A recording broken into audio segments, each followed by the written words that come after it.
slowly filter in. I'm Nancy Solomon. I am moderating this morning's session. Ooh, this is does this sound okay on that? Okay. Feels very loud and reverberant. Okay, good. I am so excited to be here to welcome you back to the Voice Foundation Symposium's Friday morning special session in person. And we also have a Zoom recording and participation going on for our remote speakers. I'll tell you about it in a minute. But I just want to take a second to acknowledge how proud I am of the Voice Foundation for keeping this portion of the program alive and a couple of other portions of the program for the past 2 years. Last year was a full virtual symposium. The year before was scaled back, but we kept our special session from Friday morning, and I'm just really proud of them for doing that. 2020, we had the session on vocal fatigue. 2021, we had our session on personality and the voice. If you've been coming to this meeting for a while, you understand what Friday morning special sessions are. But if you haven't, I will take a moment just to tell you that what we do is we pick a topic, one topic, and we just dive in for the whole morning. I find speakers from different perspectives and often from outside of our field to bring us information, get us out of our little boxes and learn things from outside. And so this year is no different. There is one difference, and that is when I was planning this session, I decided not to let geography and travel and COVID and political unrest get in the way or anything, and just decided to invite the right people and looked for people who were prolific and forward-thinking about the topic of voice and culture, which is our feature this morning. So I knew from the get-go that 2 of my speakers that were invited were not going to make it here. They told me right away, and I said, well, that's okay, we might be virtual again. And we're not, but we are hybrid this morning. So our first 2 speakers will be attending on Zoom. They will be live during the panel, but their presentations are pre-recorded. So we don't want to run into tech problems or internet problems. So we have 2 speakers that are pre-recorded and 2 that are here live. So I just wanted to let you know that that's how this morning was working. So we picked this topic, and I want to start. Let's see, with my introduction slide. Do I forward or do you guys forward? You have a clicker. And I don't know what I clicked. You have a clicker? There we go. No? This way? What do I shoot at? Oh, I went too far. No? Do I have one before that? Can you help me? Before? Previous, or do I have to do it? Go back. The red button goes backwards. Okay, got it. So it looks similar, but anyway. I have a little introduction. The whole purpose is just to wake you up, get you think about the topic in a very broad way. I'm not an expert on this topic, but I think it's extremely important. And so my introduction is called Our Differences Make Us Stronger, Diversity in Voice Use and Voice Care. And one of the really special aspects of Voice Foundation annual symposia, if you haven't noticed yet, is its international focus. We routinely invite presenters and attendees who come from dozens of countries every year. Last year's symposium had 40 countries represented. I think it's similar this year. This virtual format made it easier to connect with colleagues from around the world. But people come, they come from all over, and I'm so excited that you're all here this year.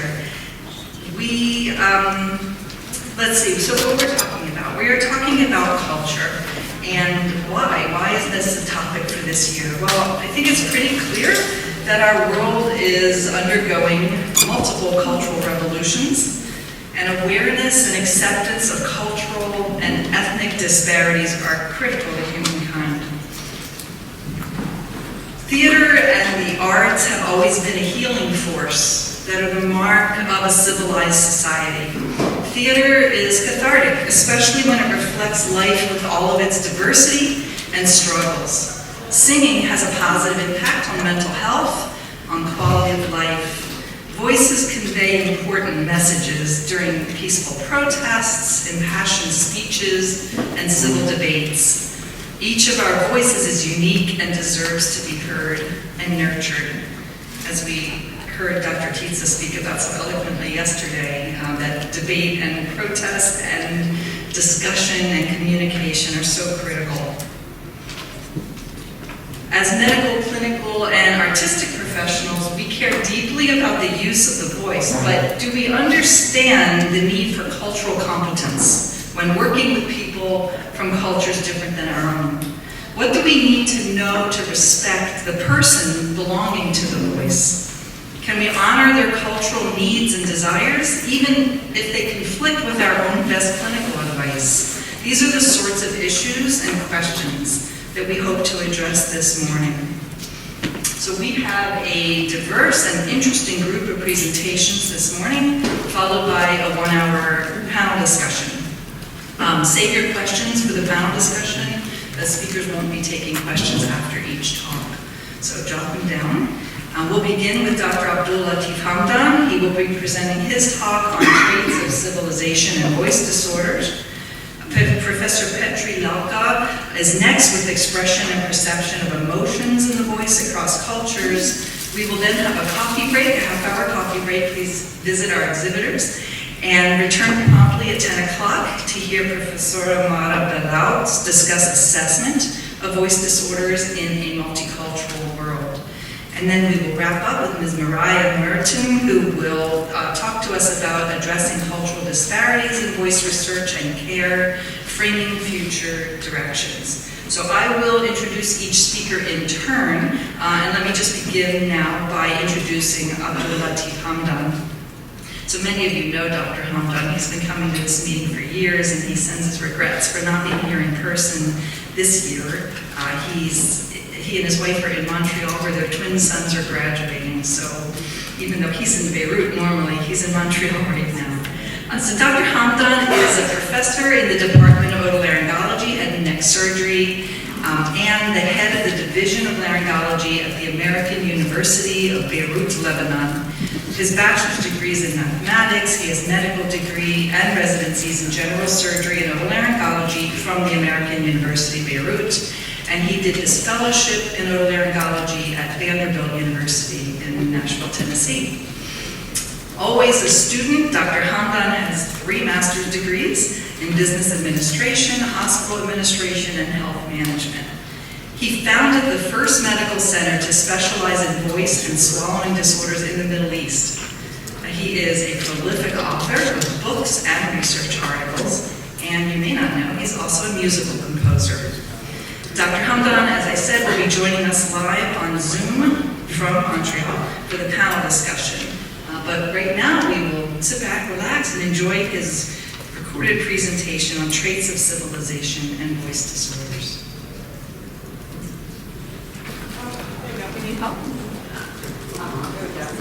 Good morning, everyone. It's a great pleasure sharing with you this morning session. I would like to thank the Voice Foundation and Professor Solomon for organizing this meeting and for this great opportunity.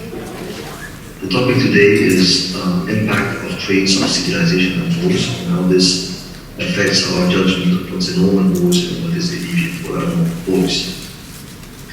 Civilization is a term derived from the Latin word civilis, meaning citizens living in a city, or clustering of people in one geographic area. In the mid-18th century, the term has propagated in the West to denote a much broader definition, namely progress in humanity, which was very much influenced by political and economic factors. Across history, the progress in humanity has been intimately linked to transformation in social manners. Robert Elias, a German sociologist, in his book History of Manners, attributed the transformation in social manners to constraints in human behavior and body function, among which is speech and voice. And the term sociogenesis has been introduced to emphasize the molding and management of the human behavior vis-à-vis social and cultural events. Because speech and voice are means of social communication, and because civilization, as noted by an American historian, is an instrument of expansion that is contingent on communication, voice is challenged by cultural and linguistic barriers and is bound to change in the process of adaptation.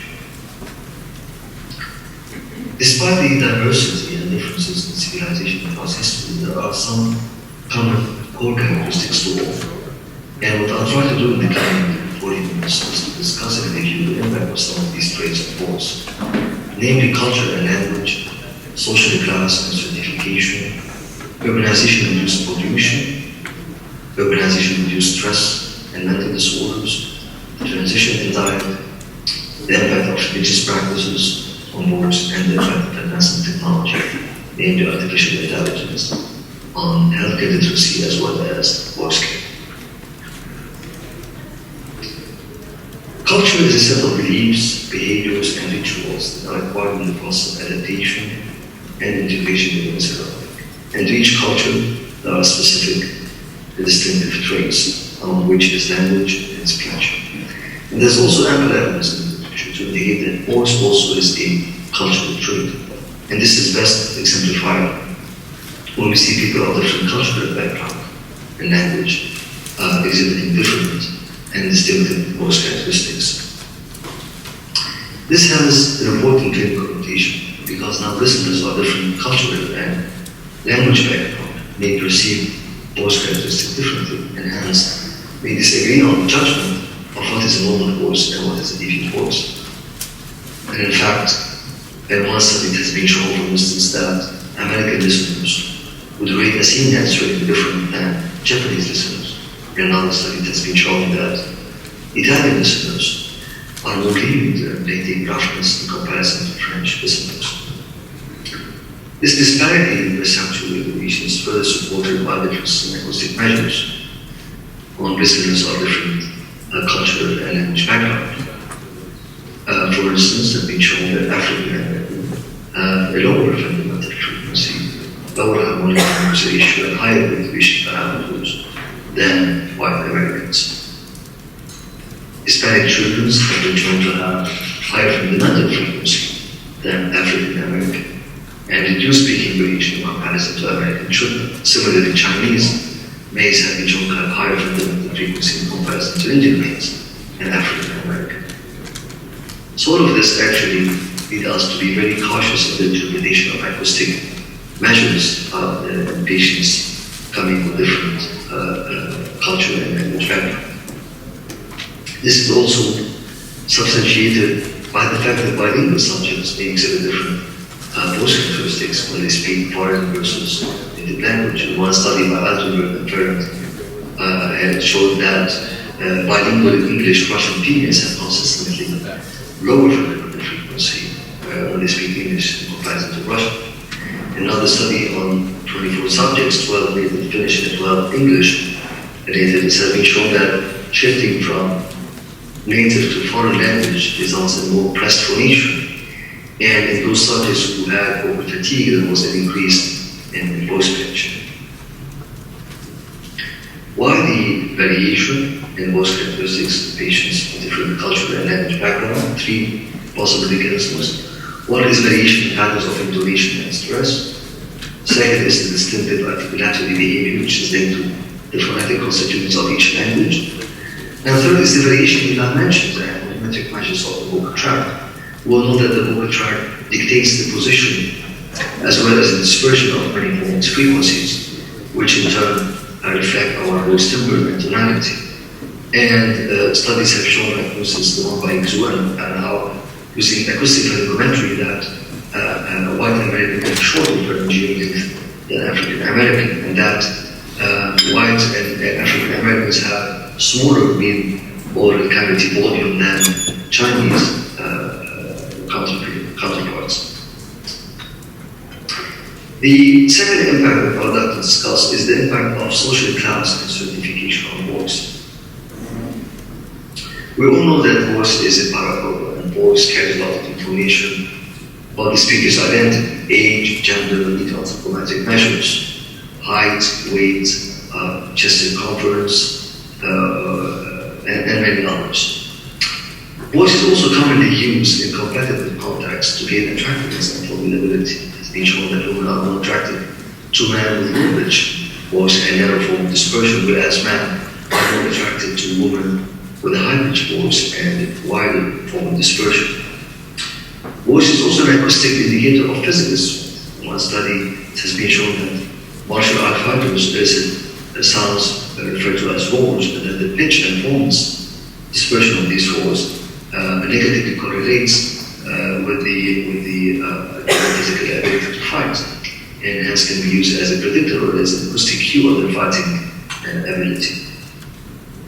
Voice is also an index of social class, and choosing the right tonality, the pitch, the loudness may affect the success of communication of subjects of different social class and even subjects within the same class. And hence, voice can be used to stress a certain social class or dominance or prestige and can influence the listener. Among the many acoustic parameters investigated, it has been shown that low fundamental frequency and narrow form dispersion are the most important predictors of social class and dominance. It's also been shown that they are predictors of leadership. Leaders with a low pitch voice reflect more dominance and authority and strength than leaders with a high pitch voice. And in one study, it has been shown that candidates with a low pitch voice had more votes than candidates with a high pitch voice, which emphasizes that the fundamental frequency and voice can act as signal features in the decision of voters. That being stated, it's only intuitive that men and women tend to modulate their voice in the context of competition to gain more dominance and prestige. And what's interesting to move forward is that the speaker's self-perceived image and esteem also plays a role. Subjects with a high self-esteem and dominance tend to lower their pitch when they speak to a target, whereas subjects with a low self-esteem tend to rise their pitch when they speak to a target, particularly when the target is of a higher social class and dominance than that of the speaker. Why the correlation between physical strength, social class, dominance, and voice? Two theories, one physiologic, which links the isometric growth of the larynx to that of the body, given that the larynx is a hormonal target. And indeed, there is a positive correlation between the length of the vocal tract and body size. The second is the psychological, whereby we tend to lower the pitch in competitive context to project an image of physical strength or larger body size. The third trait that I'd like to discuss is urbanization-induced pollution of voice. Now, urbanization is by definition shift of population from rural areas to urban areas. It's usually driven by industrial and technological growth and by the need for jobs. It is estimated by 2050 that 86% of the developed world and 64% of the developing world will be urbanized. This shift in population came at a cost, namely pollution.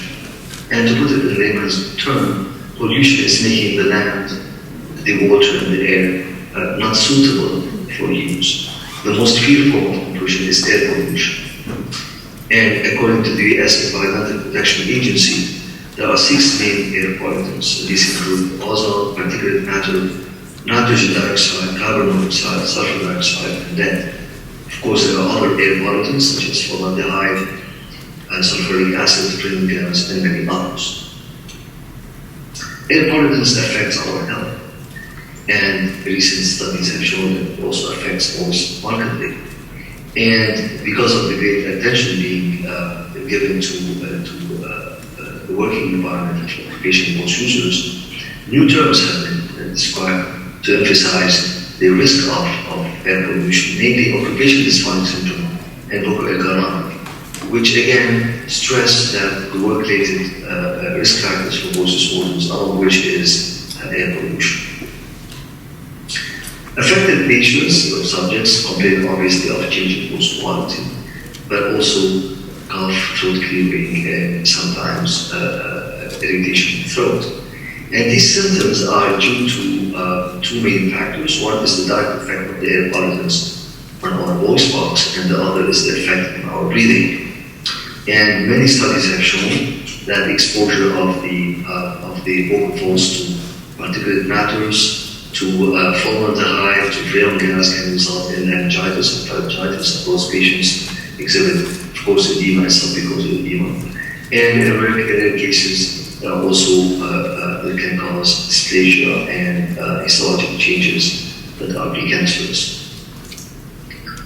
Air quality may also affect breathing, which is paramount for formation, and they can exacerbate pre-existing conditions, lung diseases. In one study, it has been shown that exposure, an animal cell exposure to asthma for 8 hours for 90 days can result in 20% decrease in the diameter of the bronchioles. And in other studies, it has been shown that it can affect the properties of the surfactant, the proteins. Another form of pollution that is equally important to air pollution is noise pollution. Noise pollution is believed to be a technology-generated problem. And there are different sources for noise in the city, of course, the traffic noise, the honking, the machine noise, the railroads, and so forth. Based on the World Health Organization, it's been proven that a 30 dB noise can cause sleep disturbance, and a 50 dB is considered annoyance even in outdoor living areas. Noise pollution has been linked to all kinds of illnesses. It has been linked to mental diseases such as anxiety, depression, and mood alteration. It has also been linked to medical disorders, arrhythmias, hypertension, gastrointestinal disorders, and sleep disturbances. Of course, needless to say, it can cause hearing loss, temporary pressure shift, sometimes permanent hearing loss. Noise has also been linked to speech intelligibility, both normal speech as well as dysphonic speech. There's also a lot of literature to indicate that noise pollution is a risk factor for voice disorders. So in a systematic review by Kutiba on voice disorders in teachers and risk factors has been shown that noise level is a risk factor for voice problems in this group of occupational voice users. Why is noise a risk factor? Because when noise level exceeds 50 dB or reverberation time exceeds 0.6 seconds, you have to put more effort to talk. And in one study by Allender, the authors have shown that 80% of teachers agree to the fact that when there is a background noise or there is poor acoustics in the rooms, they have to put more effort to talk.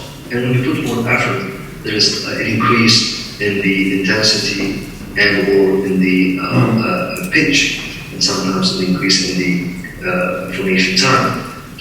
And studies have shown that there is a correlation between the classroom environmental noise and teacher voice. In one study in academia, the authors showed that when the noise level in the room is around 65 dB, the teachers have to raise their voice 7 dBs above that in order to be heard.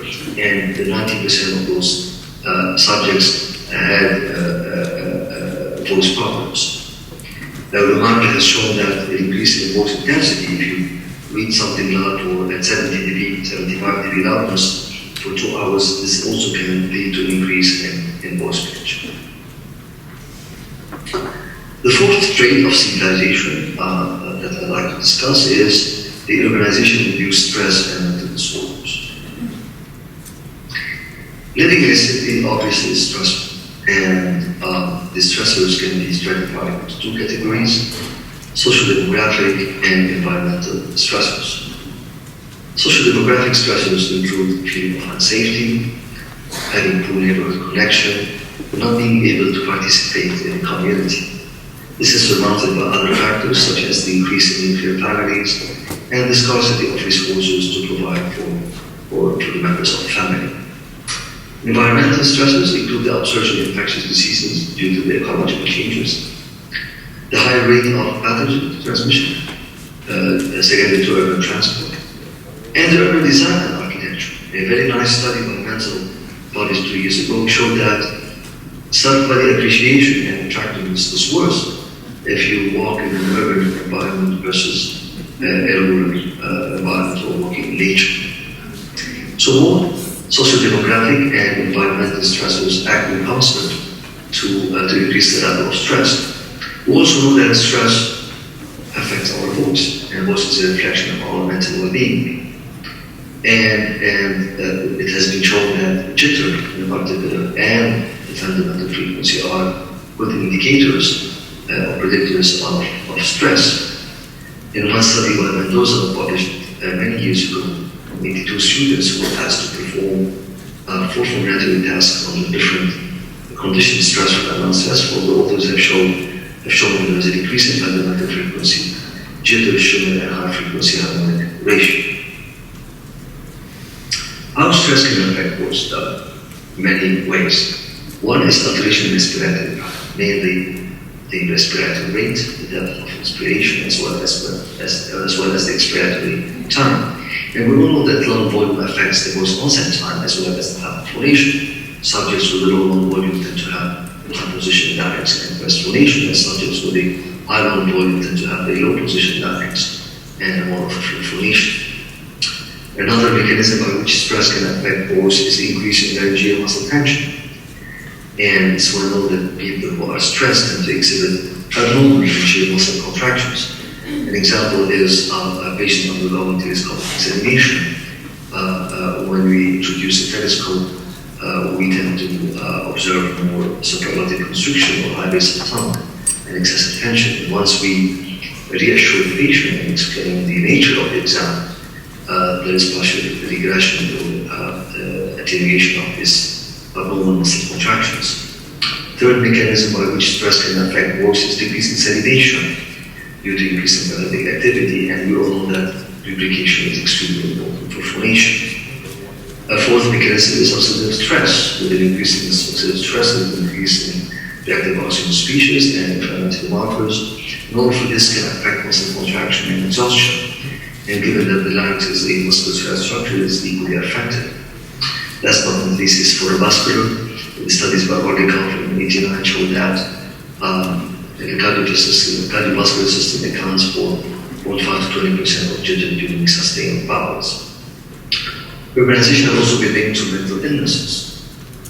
The training of a village life with a city life can lead to feeling of estrangement and alienation, and all of which can lead to decrease in social engagement and increase in mental illnesses. And these are compounded by macro-environmental factors such as noise and inaccessibility to green areas. And the term urbanicity psychosis has been introduced to emphasize the higher prevalence of mental disorders in urban dwellers in comparison to rural dwellers. Among these, the most important is anxiety and depression. Berkeley did a very large systematic review and has shown that the prevalence of depression is much higher in those living in urban cities, in urban areas in comparison to rural areas. Similarly, if I look at the Great Britain national morbidity data and reported higher prevalence of mental illnesses in urban subjects in comparison to rural subjects. Now, of course, the depression and anxiety can affect voice as well. And with depressed people tend to have more mono-pitch, more loud voice, and less prosody. And there's a consensus that there's a decrease in the minimum F0 in patients with depression, and there's an increase in the pitch and loudness variations in patients with anxiety. Another mental illness that you also need to consider is schizophrenia. Some studies have shown that born in a city or being exposed to urban living at a younger age increases the risk of schizophrenia. And of course, schizophrenic patients also have distinctive voice and speech characteristics, among which is decrease in prosodic variability, decrease in quantity of speech, and prolongation of pauses. The fifth important trait that also needs to be discussed is the transition in diets from voice. We all know that with urbanization there is a change in the food environment. There's a shift in the macronutrient intake and a change in the food consumption pattern. Some examples is an increase in the intake of calories per meal, increase in the intake of fat, sugar, and decrease in the intake of carbohydrates derived from more grain-staple foods.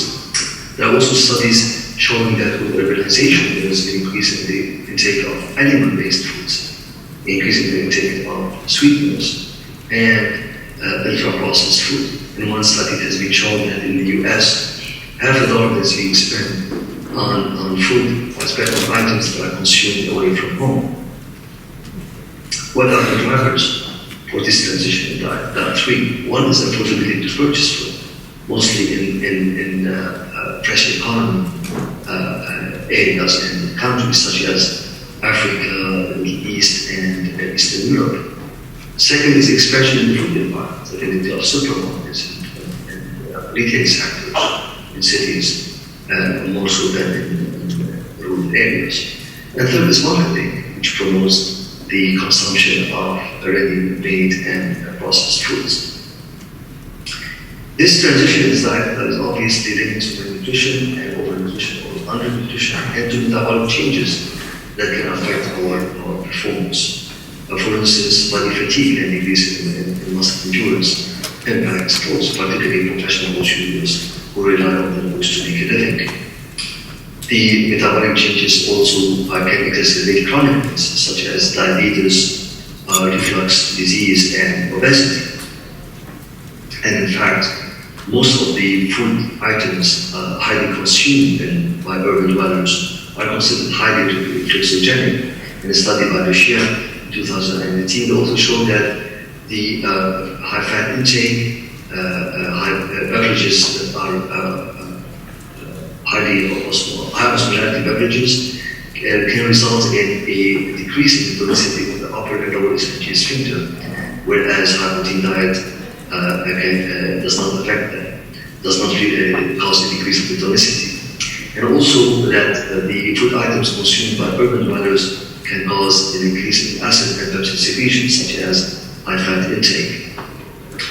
There are also the lifestyle, the way we eat, and studies have shown that if you eat quickly, you eat beyond fullness and late before bedtime, all of this has been associated with reflux disease.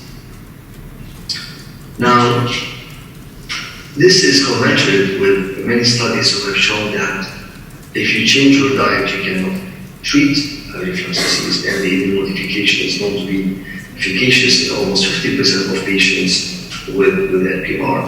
In one study by Kaufman has shown that the intake of low acidic diet can result in improvement in NPR symptoms in 19 of 20 subjects in that study group. This improvement is attributed to several factors. One is improvement in the esophageal sphincter contraction, inactivation of extracellular pepsin, and enhancement of the natural microbiome check as a barrier to protect the laryngeal and pharyngeal mucosa. Another dreadful adverse effect of transition in diet induced by urbanization is obesity. And many studies have shown that living in a city, the prevalence of obesity or putting on weight is higher than living in rural areas. And this has been ascribed not only to the transition in diet, but also to being physically inactive. Worldwide, it's been shown that 20% of adults are physically inactive, but the prevalence is higher in those living in urbanized areas in comparison to rural areas.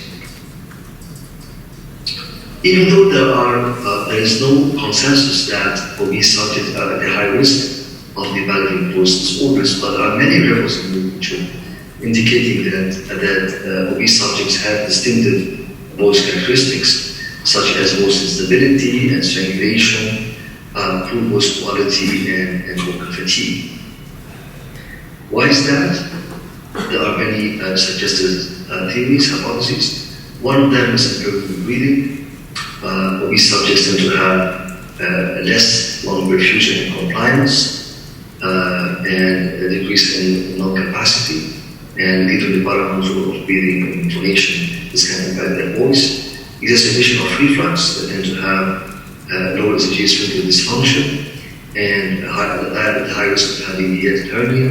And last but not least, alteration in the vocal tract anatomy. And radiological images have shown that obese subjects have a higher deposition of fat in the submental area, the base of the tongue, and the palatopharyngeal area. And interestingly, with loss of weight, there is a decrease in the amount of fat in these abdominal areas.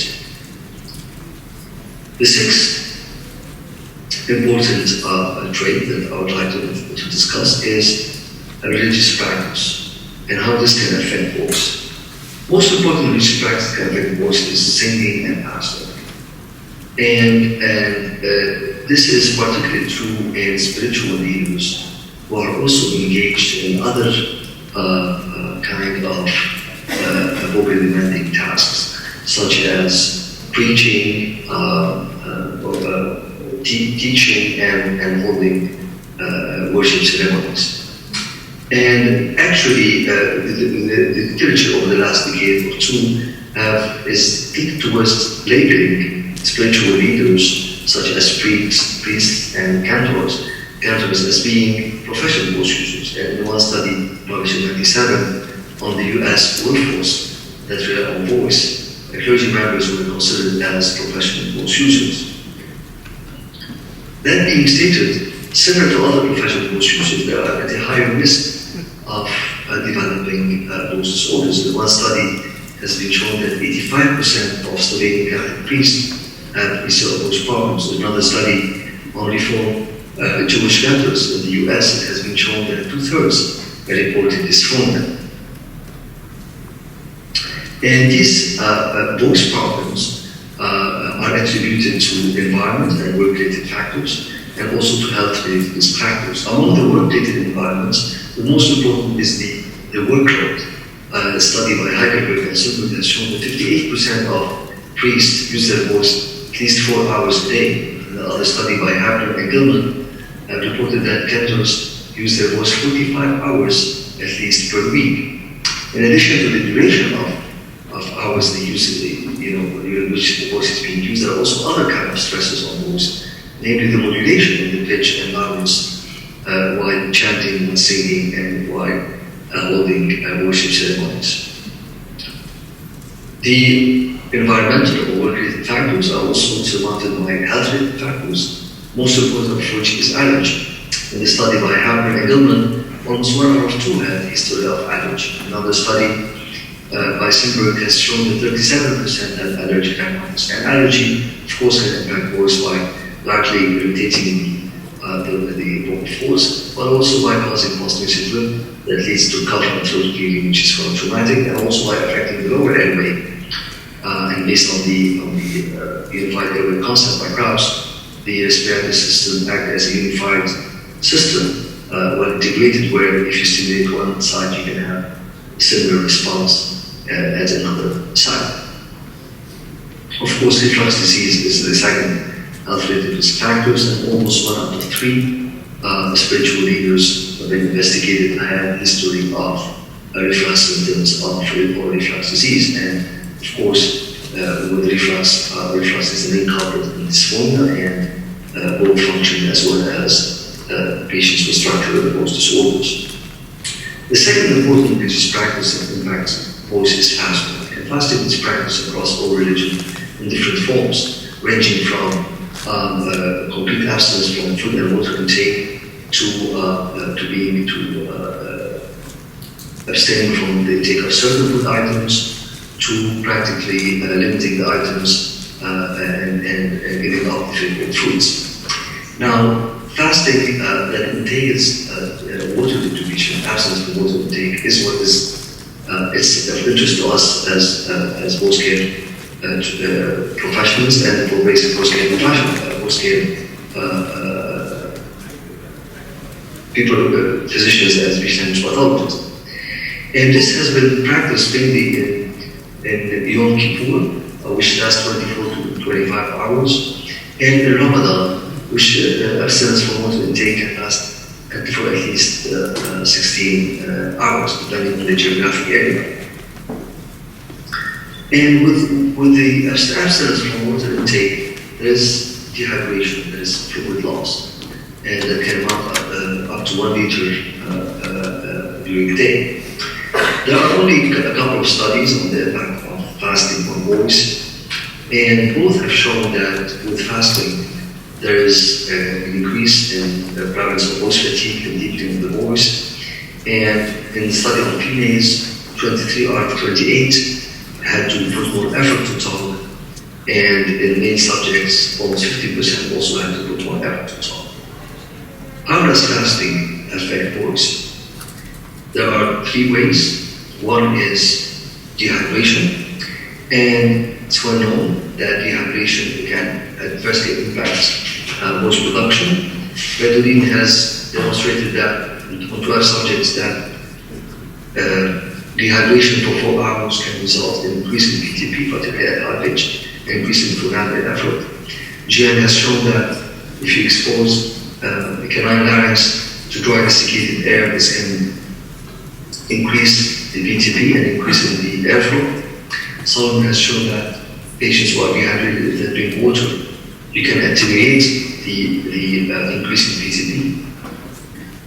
The second way by which fasting can impact voice is in metabolic changes, meaning increasing uric acid, proteins, and other electrolyte imbalances. And there are a couple of studies mainly performed on athletes which have shown that there is a mild decrease in exercise tolerance, particularly during rigorous activities, and there is an increase in fatigue index and biomarkers of muscle damage in athletes.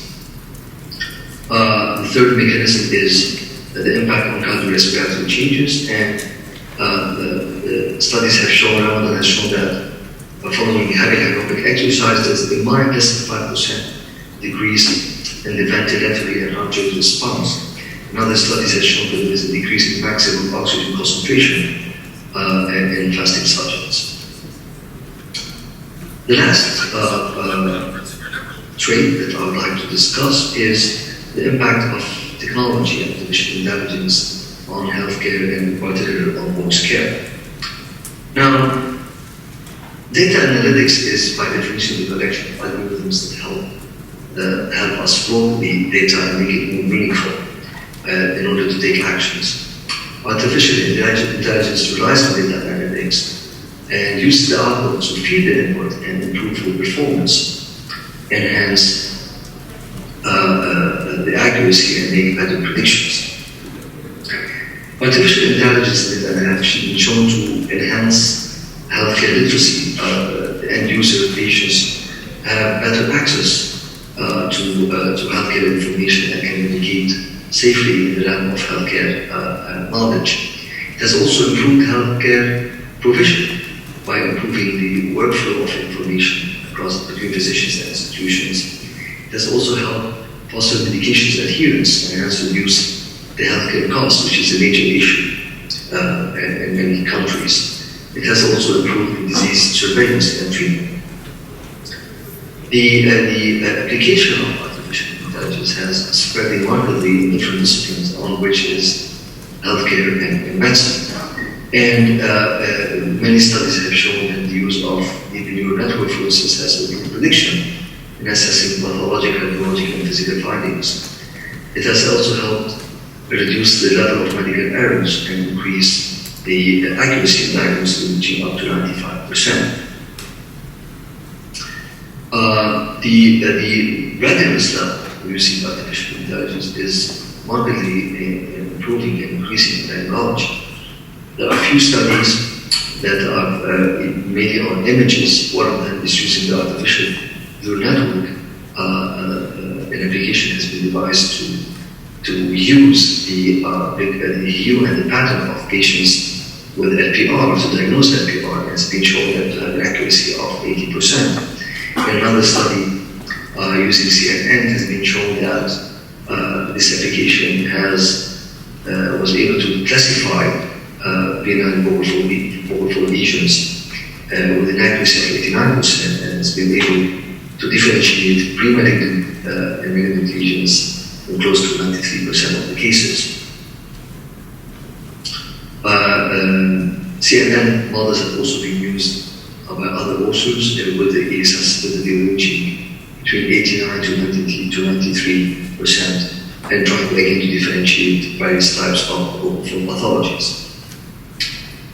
Artificial intelligence has also been used in voice care and several, as well as advanced technology. Someone came up with applications and programs that can detect the acoustic properties of teachers and help differentiate those who are at high risk versus those who are at low risk. Various softwares have also been used, such as the Voxpedia and the Vox for Health, I'm trying to improve vocal hygiene, and I'm trying to screen professional voice users again while at the low versus high risk of dysphonia. In conclusion, voice is a complex signal that is subject to myriad of social, cultural, and environmental factors. In the process of adaptation to these factors, changing voice quality is inevitable. And hence, the distinction between a normal and an abnormal voice in patients of different background is increasingly challenging. So is the interpretation of our clinical findings. And the management strategy of voice care professionals should be dynamic, accounting for the normal variations in voice characteristics of patients with voice problems. Thank you for your attention. I'll be more than happy to take questions and comments during the Q&A session. Thank you.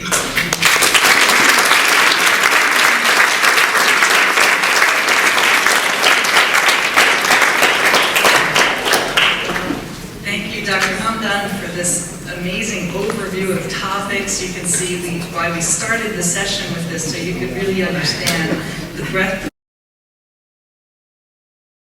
When we talk about culture and voice. So thank you for that, and of course he's here, so thank you. We enjoyed your lecture very much. I'm now going to introduce, while they set up the next pre-recorded presentation. This one is by Petri Lauka. He is a professor in the Department of Psychology at Stockholm University. He studies psychology of music and emotional psychology. So he's our outsider that we brought in to teach us something that we wouldn't normally know. Dr. Lauka has had a prolific research career, largely focusing on the communication of emotions. Starting with his PhD dissertation, which was on speech prosody for emotional expression that was portrayed by professional actors. Dr. Lauka's work incorporates measures of facial expression, bodily gestures, and of course voice, using perceptual and acoustic analyses. His recent research methods have included machine learning. In fact, stay tuned to the end of the lecture because post-credits he has a little demo for you on that, which is really interesting. And that is to detect multimodal cue patterns. And he also uses brain imaging to study individual differences and the ability to recognize emotions. Dr. Lauka is also a musician and composer, performing mostly as a jazz drummer. And of course, he has to study emotional responses to music, because he's a scientist too. So we are honored to present you with his lecture on expression and perception of emotions in the voice across cultures. And again, Dr. Lauka will join us for the Zoom panel discussion at 11 o'clock. After this, help yourself to the coffee hour and be back promptly at 10 o'clock. Hello.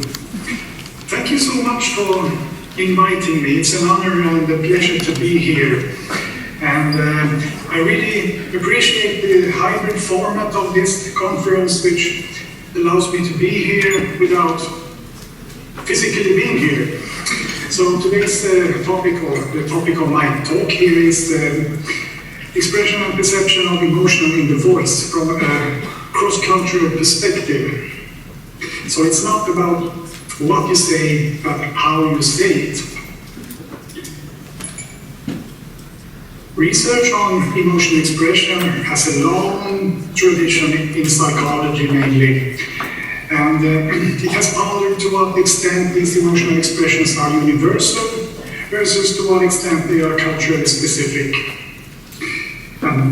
By culturally specific, one could mean that they are influenced by context and social learning, which could differ across cultures, whereas if they are universal, they might then, to an extent at least, be based on effects of autonomic arousal on the voice production apparatus, for example. So, of course, this question is really important for emotion theories. And for example, the debate between basic emotion theories and psychological constructivist theories. But perhaps even more importantly, emotion expressions are really important for social interactions. So by communicating emotions non-verbally, we can convey important information to others and through that influence their behavior. and also by recognizing emotions in others that allows us to make inferences about their probable behaviors. So that's called the cognitive function of emotional expressions, but they also have this more directly affective function. And by perceiving emotion in another, that can also induce emotion in the perceiver, which is an important. When recognizing emotions in others, it's really important for our ability to empathize with others.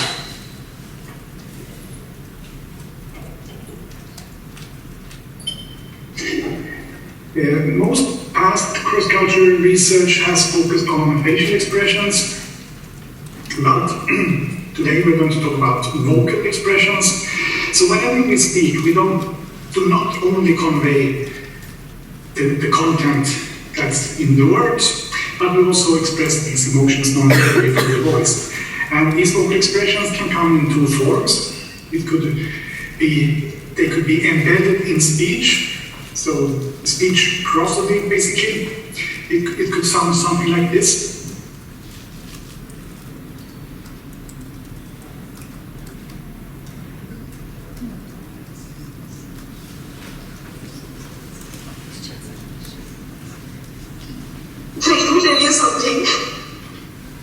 Or something like this.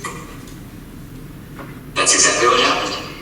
But it can also come in the form of non-speech sounds, non-linguistic vocalizations. It's also called affect bursts sometimes, like laughter, cries, and grunts, and sighs, and hums, and whatever. It could sound something like this. Or something like this.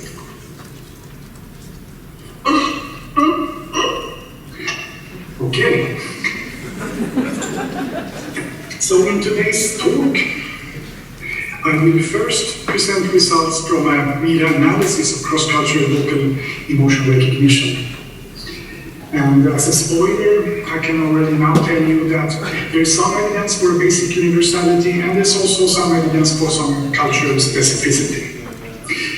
And in interpreting these findings, I will present the dialect theory of emotion, which was proposed by my colleague Hilary Elfenbein, and which says that there are subtle differences called dialects in the style of emotional expression. And I will then present two empirical studies which directly test the propositions of dialect theory, and in doing so I will also introduce the lens model of nonverbal communication of emotion as a framework for investigating how emotions are expressed through various acoustic cues.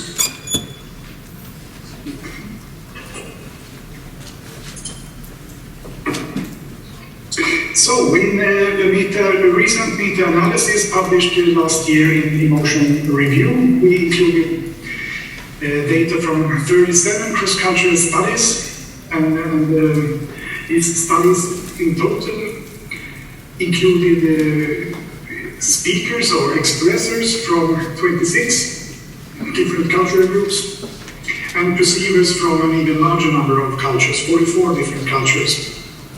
In total, we investigated cross-cultural emotional recognition for 25 different emotions. The median number of emotions per study was 5. So it's hard to include 25 emotions in a single study usually. So the usual number was lower than that. So the median number was 5. And we had some inclusion criteria also. So we only included studies that actually provided estimates of emotional recognition accuracy. So if they only contained some sort of rating task which did not result in an accuracy estimate, we didn't include those studies. And the most common method to investigate recognition accuracy is forced choice tasks, where the listener or the perceiver judges emotional expression, vocal expressions, and selects the option that best represents what he or she hears. from a list of predefined options. So that's called a forced choice task. And I can also say that most of these studies included active portrayals, so they were active expressions, not spontaneous or naturalistic expressions. And we also only included studies which have estimates of both within cultural and cross-cultural recognition accuracy. And cross-cultural studies can come in different shapes. And one common method is to have vocal stimuli from one culture judged by receivers from the same culture and also by receivers from different cultures.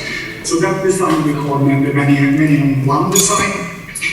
Another common method or design is to have receivers from one culture who judge stimuli from their own culture but also stimuli from different cultures. So this design we call many design. And perhaps the most informative, best design is to use a balanced design where we have vocal stimuli from at least two cultures and they are then judged by receivers from each culture. So this is really the best way of investigating if recognition accuracy is higher from in-group judgments compared to cross-cultural judgments. And balanced studies provide both many on one estimates and one on many estimates in this meta-analysis.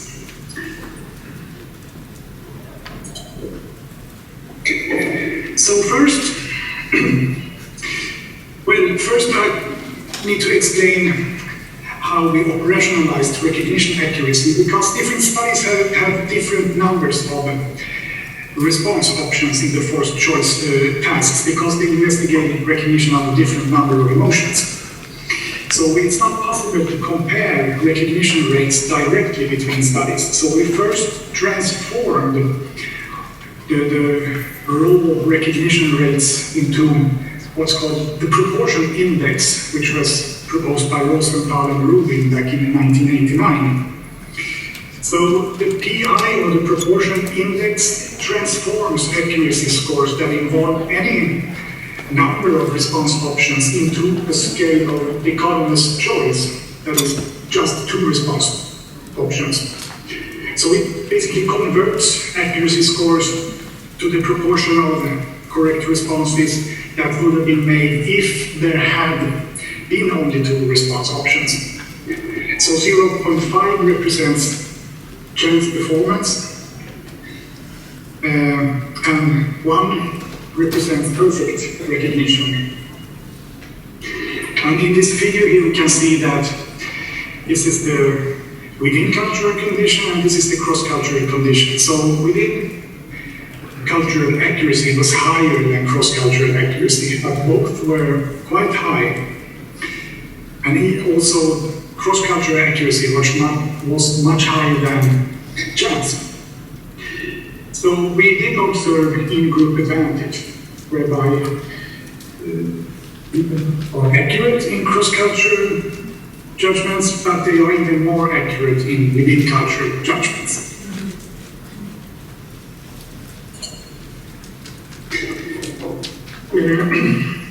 This table shows the recognition, cross-cultural recognition rates for a number of different emotions and shows evidence for basic universality. And in fact, all emotions, all included, all of the 25 emotions were recognized with better than chance cross-cultural accuracy.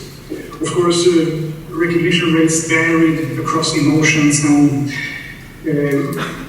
we could see that negative emotions were overall better recognized than positive emotions, for example.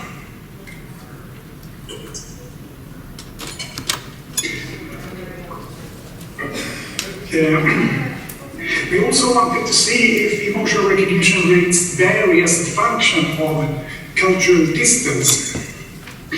So we calculated an index of cultural distance by using values from Hofstede's extensive cross-cultural research.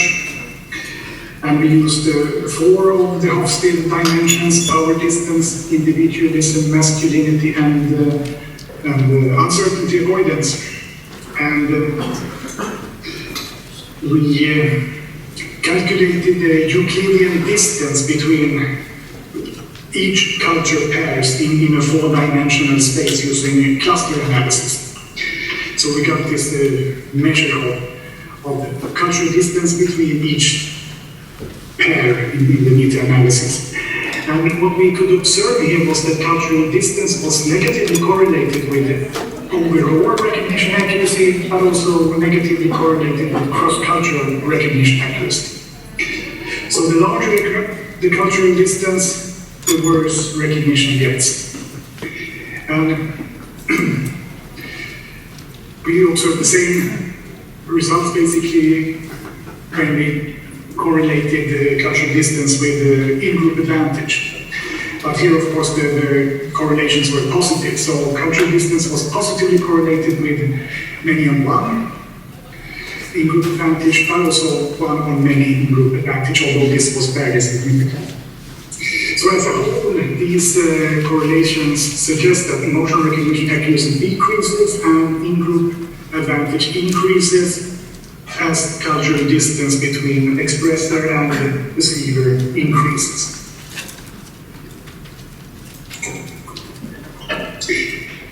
So, to summarize the findings from the meta-analysis, we have evidence for basic universality, but we also have some evidence for in-group advantage. Now, the magnitude of in-group advantage wasn't that large, but it was systematic enough so that the effect sizes were quite large. And of course, if we consider that vocal expressions are considered at least partly to be based on appraisal and emotion-related physiological changes, then that would sort of prevent expression styles to evolve past, so that they would not be mutually intelligible. So we wouldn't actually expect very large in-group advantage. And both accuracy and in-group advantage, they are not static phenomena, but vary across cultural conditions. So if cultural distance increases, so does in-group advantage. And if we want to have an estimate of the accuracy of cross-cultural recognition, the average PI value was 0.84, the proportion index, and this value corresponds to a proportion of 0.57 in a forced choice task with 5 response options, which was the median number in the included studies. And this, in turn, is approximately 3 times higher than chance, because the chance you would expect 1 in 5 to be correct. So, 3 times higher than chance. That's a pretty robust estimate of cross-cultural recognition accuracy, I would say. Now, how do we explain in-group advantage? I'm going to advocate for dialect theory, but there are also other explanations. For example, researchers have proposed that in-group advantage could be due to language differences, where different languages obviously have different vocal sounds and different prosodic rules, and that could affect also how emotions are expressed. However, in-group advantage can be observed also when one controls for language. For example, as in the studies I'm going to present next, where we have control for language by only using English-speaking cultures, and we can still observe in-group advantage. It could also be due to motivation, ethnic bias, for example, where judges could be more motivated to perform better when they judge stimuli that belong to their own cultural group. That's also a plausible explanation. However, in-group advantage can be observed in studies also in studies where the perceivers or the judges are not aware of the cultural origin of the expressions, as elegantly shown, for example, by Lisa Sauter in 2013 in a paper in Frontiers in Psychology. The most common explanation, perhaps, is the display rules, as proposed by Paul Ekman, for example. But in-group advantage occurs also when expressors do not intend to regulate or inhibit their expressions. As in most studies, actually, they are trying to express emotions as clearly as possible, but still you observe in-group advantage. Which leads emotional dialects as perhaps the most plausible explanation. So, dialect theory proposed by, for example, Elfenbein in 2013 in Emotion Review is an interactionist theory, so it incorporates both universals and cultural differences in emotional expression. And it says that there are these subtle differences across cultures in the style of emotional expression, which have evolved through stratification, much like dialects of a spoken language. And these dialects, these differences, become greater the more culturally distant groups are from each other and the less contact they have with each other. And expressive dialects are largely recognizable across groups, but yet some of the meaning can get lost along the way. So this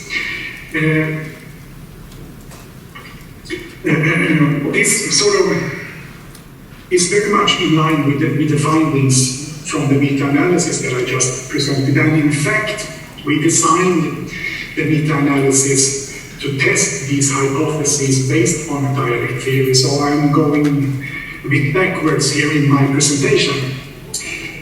But still, it's just it's only an indirect test. So in the next two studies, I will present more direct tests of dialect theory. But before I do that, I would like to introduce the lens model. So the lens model is used in several fields, social psychology, for example, to study how observers either correctly or incorrectly use various objective cues, which are the lens, that's the lens, the different cues, to perceive and interpret physical or social reality, based on writings by Egon Brunswick, for example, his book from 1956.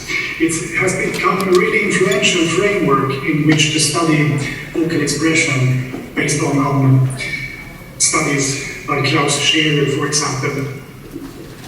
So what we have here is that we have a speaker who intends to express something, an emotion, happiness, for example. Let me tell you something. So that was a happy expression. So it was expressed not through the words, but through various non-verbal aspects, acoustic cues, like fundamental frequency, energy, spectral balance, the timbre of the voice, and temporal cues, how fast, and the rhythm of speech, and so on. And then the listener or the decoder then uses the same cues to interpret or perceive the expression. Now, one can see here that effects of culture could occur both on the encoding side and on the decoding side. So there could be expressive dialects, whereby speakers from different cultures actually do express emotions in slightly different ways. But it could also be there could also be cultural effects on the decoding side, where judges or participants from different cultures judge emotional expressions in slightly different ways. And this model actually allows one to investigate this communication chain in quite some detail and see how, for example, fundamental pitch varies across different emotions on the encoding side and on the decoding side, and if there is a match.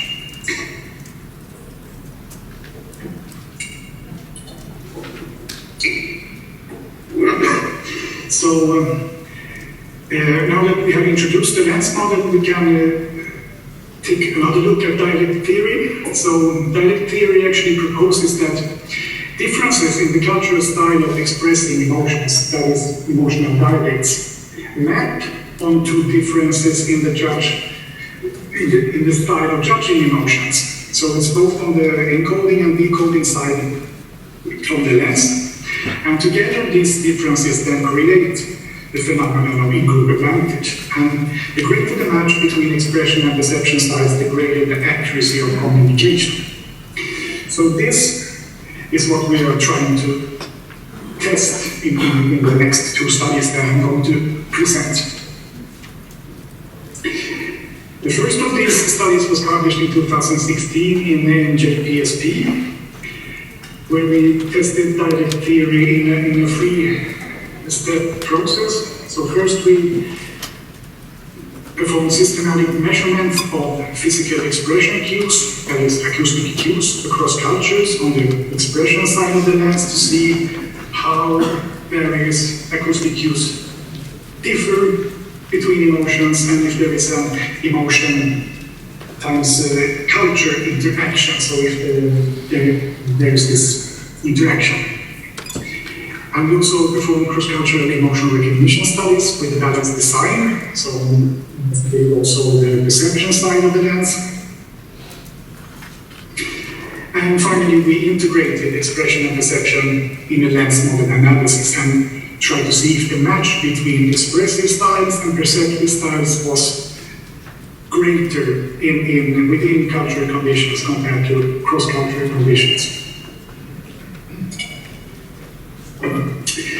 So for these, both of these studies that I'm going to present, we used vocal expressions from the VENEC database, vocal expressions on 19 emotions across cultures, which is one of the largest cross-cultural databases. It consists of recordings from 100 professional actors from 5 English-speaking cultures: Australia, India, Kenya, Singapore, and USA. And it contains both the speech prosody and non-linguistic vocalizations of all of these affect bursts, various non-speech sounds, that is. So in study 1, we first made a selection of stimuli, so we selected 550 speech stimuli from this database, and we only included, we didn't include all emotions, but we included anger, contempt, fear, happiness, interest, lust, neutral, pride, relief, and sadness, and shame. All of those were emotional processes, so emotions embedded in speech. So first, we analyzed the stimuli acoustically using the GMAPS parameter set, but also some additional cues measured using crowd. And then we used the principal component analysis to reduce the number of cues to 16, which we then investigated in more detail. In the next step, we have participants from each of the 5 nations judge all of the stimuli in a balanced design and using an 11 alternative forced choice task. And finally, we used the lens model framework to assess the level of match between expression and perception styles. Schemas, as it says here. And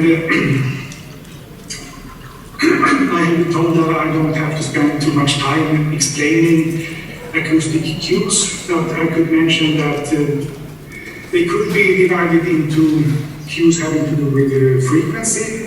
For example, the fundamental frequency, which is perceived as the pitch of the voice, basically, but also cues having to do with energy, or the effort required to produce the sounds, or the timbre of the voice, that is the spectral balance, the proportions between high and low frequency energy in the spectrum, and so on. But also durations, of course, temporal cues, speech rate, voices, and so on.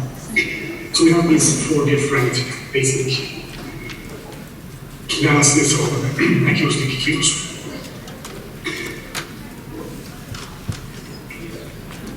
So, starting with the results regarding emotion expression, the data provided evidence for both cultural similarities and cultural differences. So we analyzed all of the 16 cues with mixed analysis of variance, basically to see if the cues varied as a function of emotion and culture. And we were specifically interested in the emotion times culture interaction effects. But we also, of course, have these main effects of emotion, which corroborate previous findings of emotion-specific cue patterns, but also provide data for some new or less often explored emotions and cues. And it could look something like that. So this is part of a table from the paper, where we can see that, for example, mean fundamental frequency was high for fear, happiness, interest, and anger, but it was low for lust, neutral, shame, and contempt, and so on. We have this for all cues, all emotions. But we're mainly interested in the interaction effects, and we found significant interaction effects for 13 out of 16 cues. And cultural differences were observed for all types of cues, that is frequency, intensity, spectral balance, and durations. But these cultural differences, they were quite subtle. They were not about all or nothing, so one cue used in a specific way just in one culture. So it was not that type of differences. They were subtle yet systematic. For example, Indian lust expressions were portrayed more forcefully than lust expressions from other cultures. And of course, this is also what one would expect, that the effects of culture would not be that big if vocal expressions are at least partly based on effects of autonomic physiological activation on the words production of brains. And turning to the perception side, the results did show that all emotions were recognized with a chance accuracy, both within and across cultures, but of course, recognition rates varied across emotions. And this is a confusion matrix which illustrates which emotions were frequently confused with each other.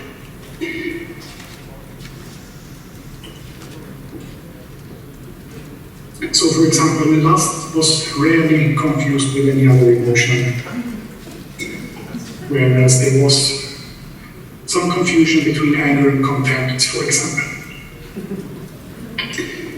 But perhaps, and one could also see that there was this difference between within and across cultural conditions, but that is more clearly visible in this figure, where we show that we have stimuli from Australia, we have stimuli from India, stimuli from Kenya, that were then judged by perceivers from these different cultures.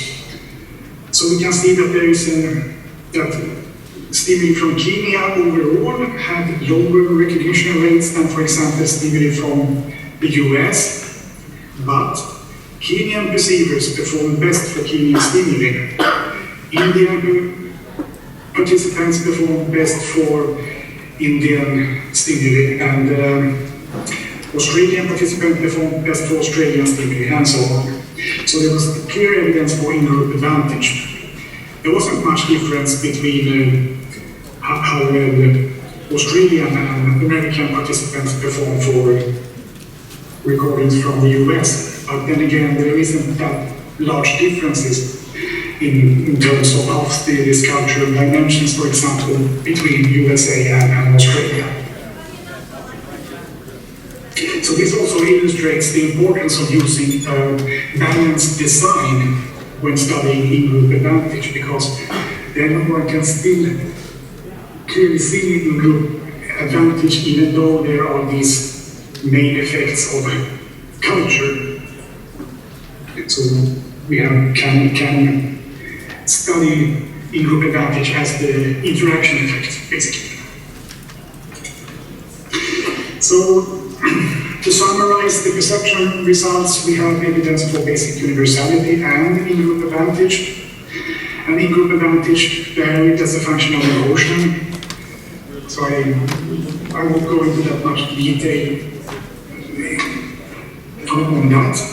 But we also could see that we calculated this measure of cultural distance, and we could see that greater overall cultural distance predicted lower recognition accuracy, just like in the meta-analysis.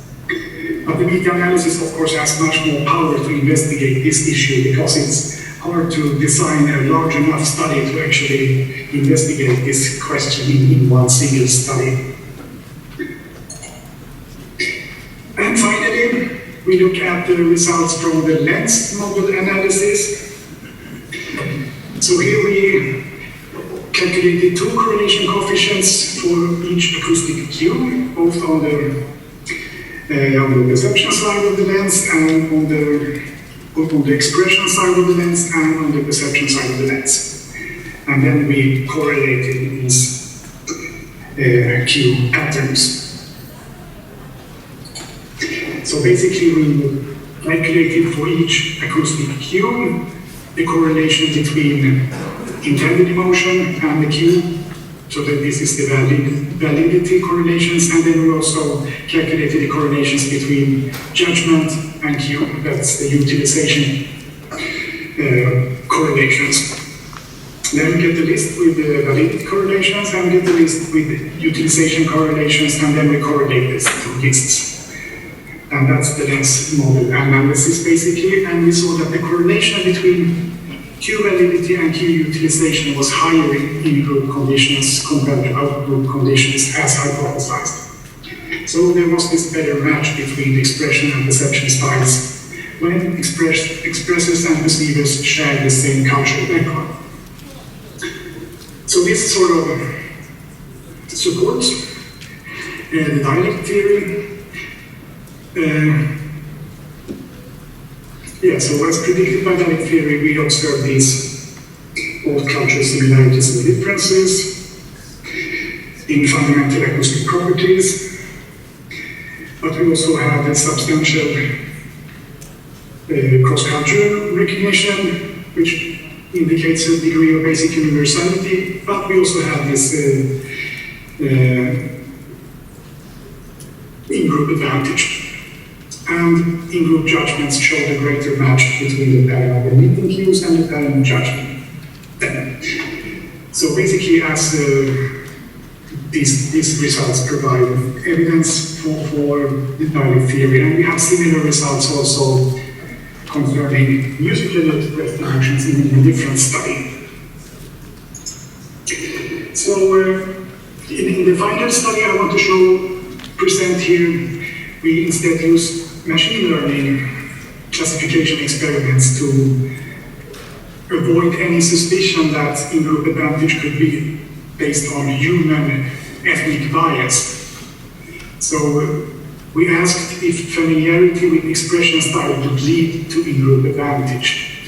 And we used machine learning experiments where we trained and test the algorithms within and cross-cultural conditions.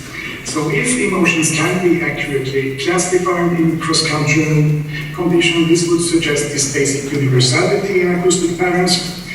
But if accuracy is higher in within versus cross-cultural conditions, this would suggest the existence of culture-specific expressive styles. Right.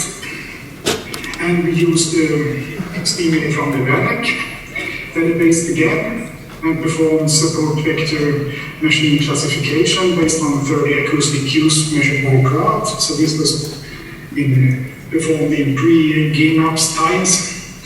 And experiments were set up so that training and testing was performed on stimuli from the same culture, that's 3,100 experiments, or from different cultures, that 1,400 experiments. And results showed clear evidence of an in-group advantage, where For example, classifiers trained on Indian stimuli perform better on Indian stimuli than classifiers trained on different cultures. So basically the same results as in the previous study that was based on human judgments. And we have quite recently replicated these results in collaboration with Aaron Keesing from New Zealand, where we used the full set of 18 emotions from the VENEC database and performed similar classification experiments, but we did use another set of acoustic measures. So we used pre-trained wake-to-wake embeddings instead. But pretty much could replicate the findings. So conclusions from study 1 is that overall classification rates were moderate but significantly above chance, which demonstrates important regularities in the acoustic features used to express emotions across the cultures. And if one wants to see the details, we could look at study 1, which provides the details. Machine learning simulations allow this truly random assignment of familiarity with another culture's expressive style, because the main difference between in-group and out-group conditions was familiarity with the stimuli with which the classifiers have been trained. So the most plausible mechanism for in-group advantage was relative learning of culturally specific expression styles, which again supports the dialectic theory of emotion. And I would like to conclude by some practical implications of these findings. So, dialectic theory focuses on the role of information in explaining cultural differences in recognition accuracy. So, if cultural differences presents a barrier to cross-cultural communication, that barrier can be overcome, for example, by training, because we know that emotional recognition skills can be improved by training. As in the recent study from our group showing that from last year. It could also probably be improved by increased cross-cultural contact. So if someone lacks the necessary familiarity with another group's dialects, one can do something about it by training or socializing with people from that culture. But it would be harder to overcome this if it resulted from biological pre-programming or even from ethnic bias, prejudice against members of foreign groups.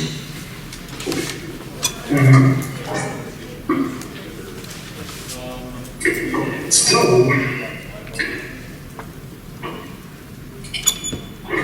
I would like to thank my colleagues. Very briefly, I cannot even mention them all, but this is a really wonderful collection of people in this virtual research group. So thank you, everybody, and thank you for listening.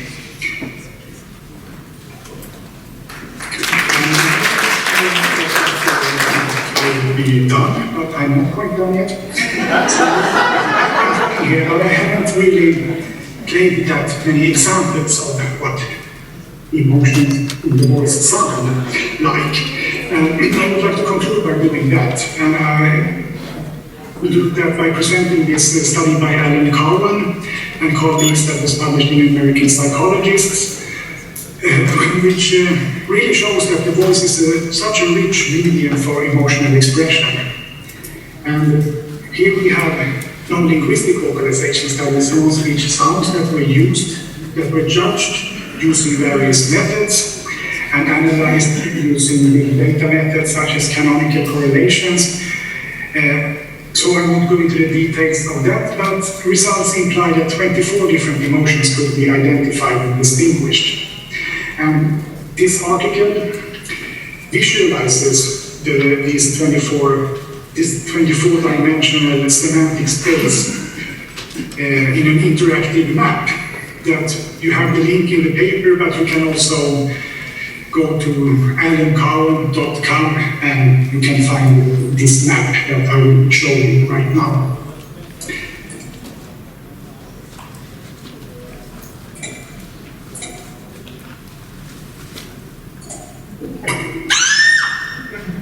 Yeah, here you have some examples of emotional sound. So this is quite a wonderful map.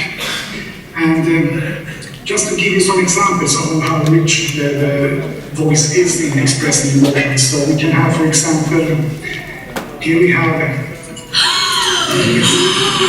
states that have to do with knowledge. So one could, for example, listen as certainty increases when one goes from confusion to interest.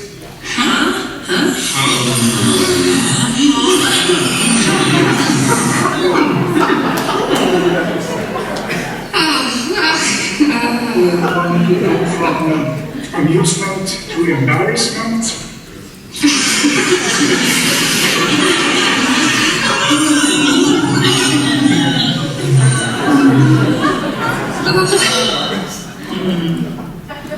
In the middle here we have emotions. So basically 2 points that are close to each other in this map. They have similar, they are close to each other in people's cognitive representation of vocally expressed emotions. And here in the middle we have emotions that are related to attachment, caregiving, and sex. And one could, for example, go from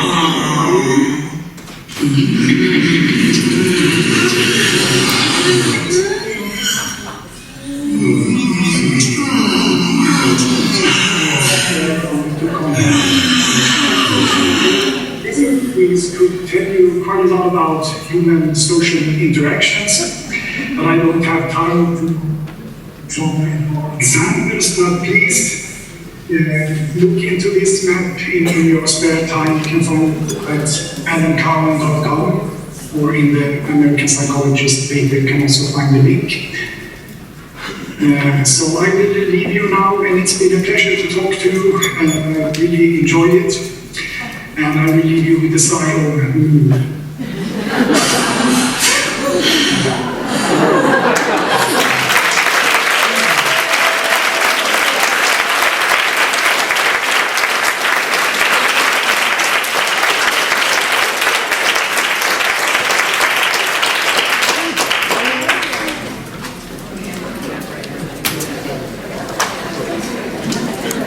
Morning session.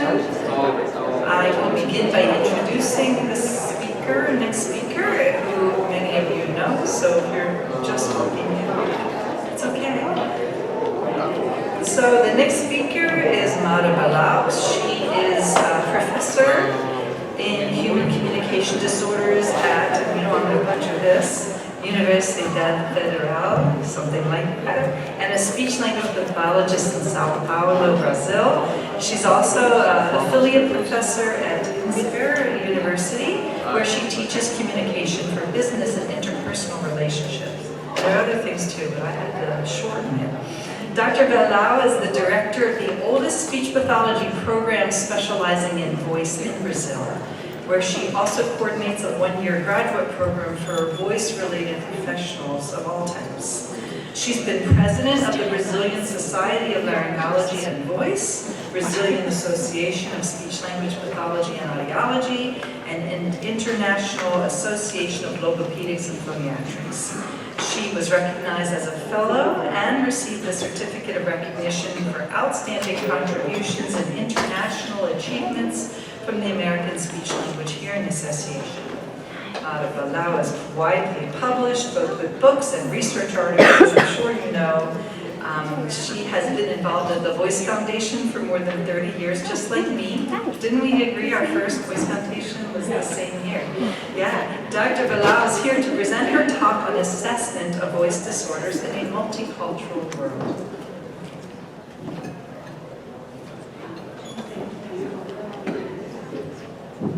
Good morning, everybody. Thank you very much for receiving me.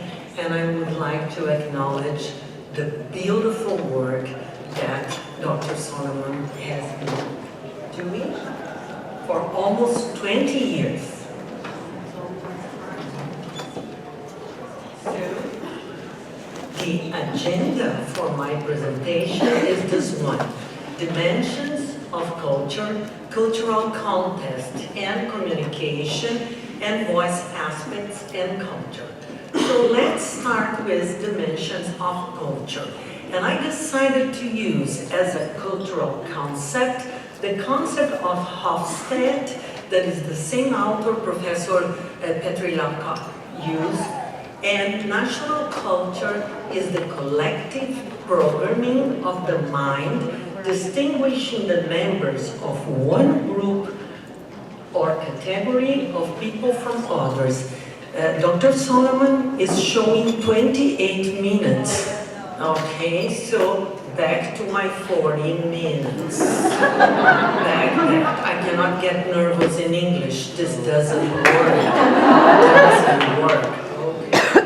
So, anyhow, is the collective programming of the mind, distinguishing members of one group or category of people from others. It can be very difficult to spot cultural differences. We make assumptions based on our own culture, and we are often unaware of our cultural assumptions. So, in order to amuse you, I make some comparisons between Brazilians, I am from Brazil, and Americans. For example, Brazilians eat pizza and hamburger with a knife and fork, and American with hands. Brazilians brush their teeth after every meal. We have teeth problems, okay? Americans, they're coffee cup everywhere. So when I want to look American, I just grab the coffee cup. It improves my self-esteem. I look American with a coffee cup, okay? And Americans consume alcoholic beverage only indoors, Brazilians on the beach. Beach equals alcoholic beverages, okay? Brazilians clap their hands when they sing happy birthday. For us, your happy birthday is kind of depressive. We celebrate life, you celebrate aging. So clap the hands, okay? Americans clean everything with wet wipes, one for each use. I could never tell the differences, and we wash everything. And Americans set a time for the party to begin and end. This is absolutely outrageous.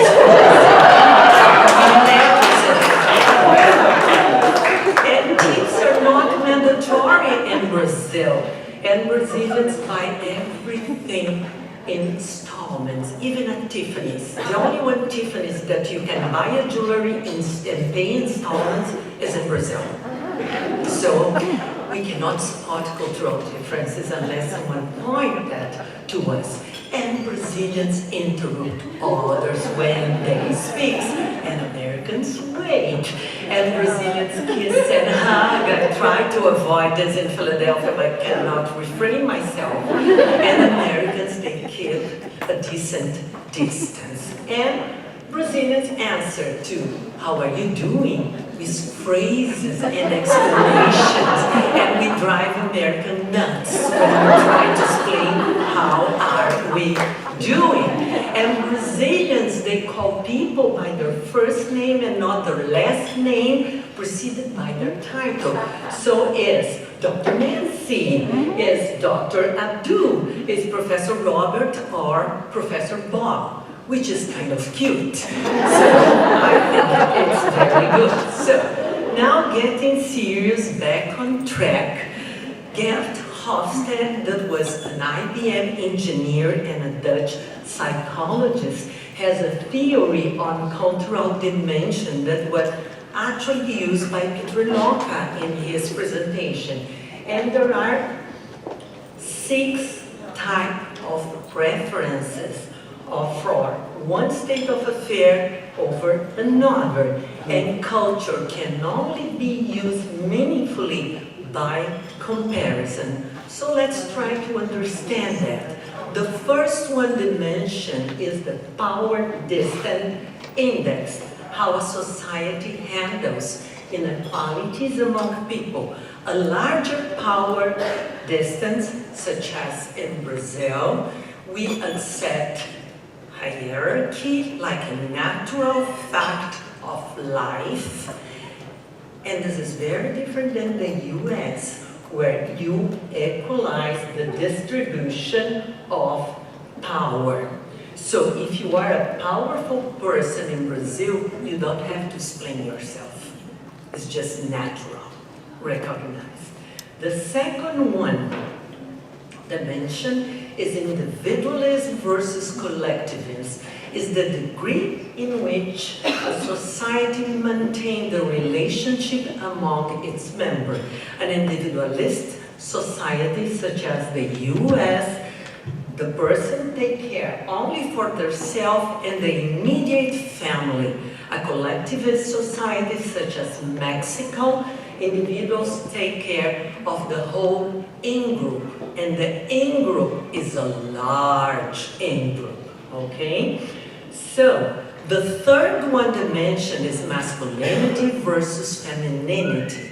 And masculinity societies are the one that strive for success. For example, Japan.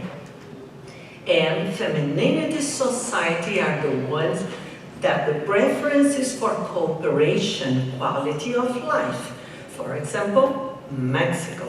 Uncertainty avoidance is a very interesting dimension because this reflects the way a society deals with the fact that the future can never be known. If you have a strong uncertainty avoidance, there are rigid codes and behavior, like in the US. I always feel I am misbehaving here, okay? Always. And weak uncertainty avoidance, it's a more relaxed society and more relaxed toward the futures, because if we cannot control the future, so why bother? Anyhow, the fifth dimension is long versus short-term orientation. That is how a society maintains links with the past, with the tradition, and how the society then handles the present and the future. So low long-term orientation society that believes in tradition and norms, and high long-term orientation, the society has a pragmatic approach to prepare for the future. For example, Japan. And the last one is a beautiful dimension because it's indulgence versus restraint. It's how the society tries to control desires and impulses. An indulgent society like the US, it's a weight control, so you like gratification, enjoying life, having fun, and a restrained society has a strong control. This is Japan, gratification by means of strict social norms. So you can do this with any country at Hofstede webpage. So here I compare Brazil, Japan, and United States. So Brazil presents the highest power index, which indicates that you don't have to give explanation if you are a powerful person. Americans are the most individualistic societies of all in the world.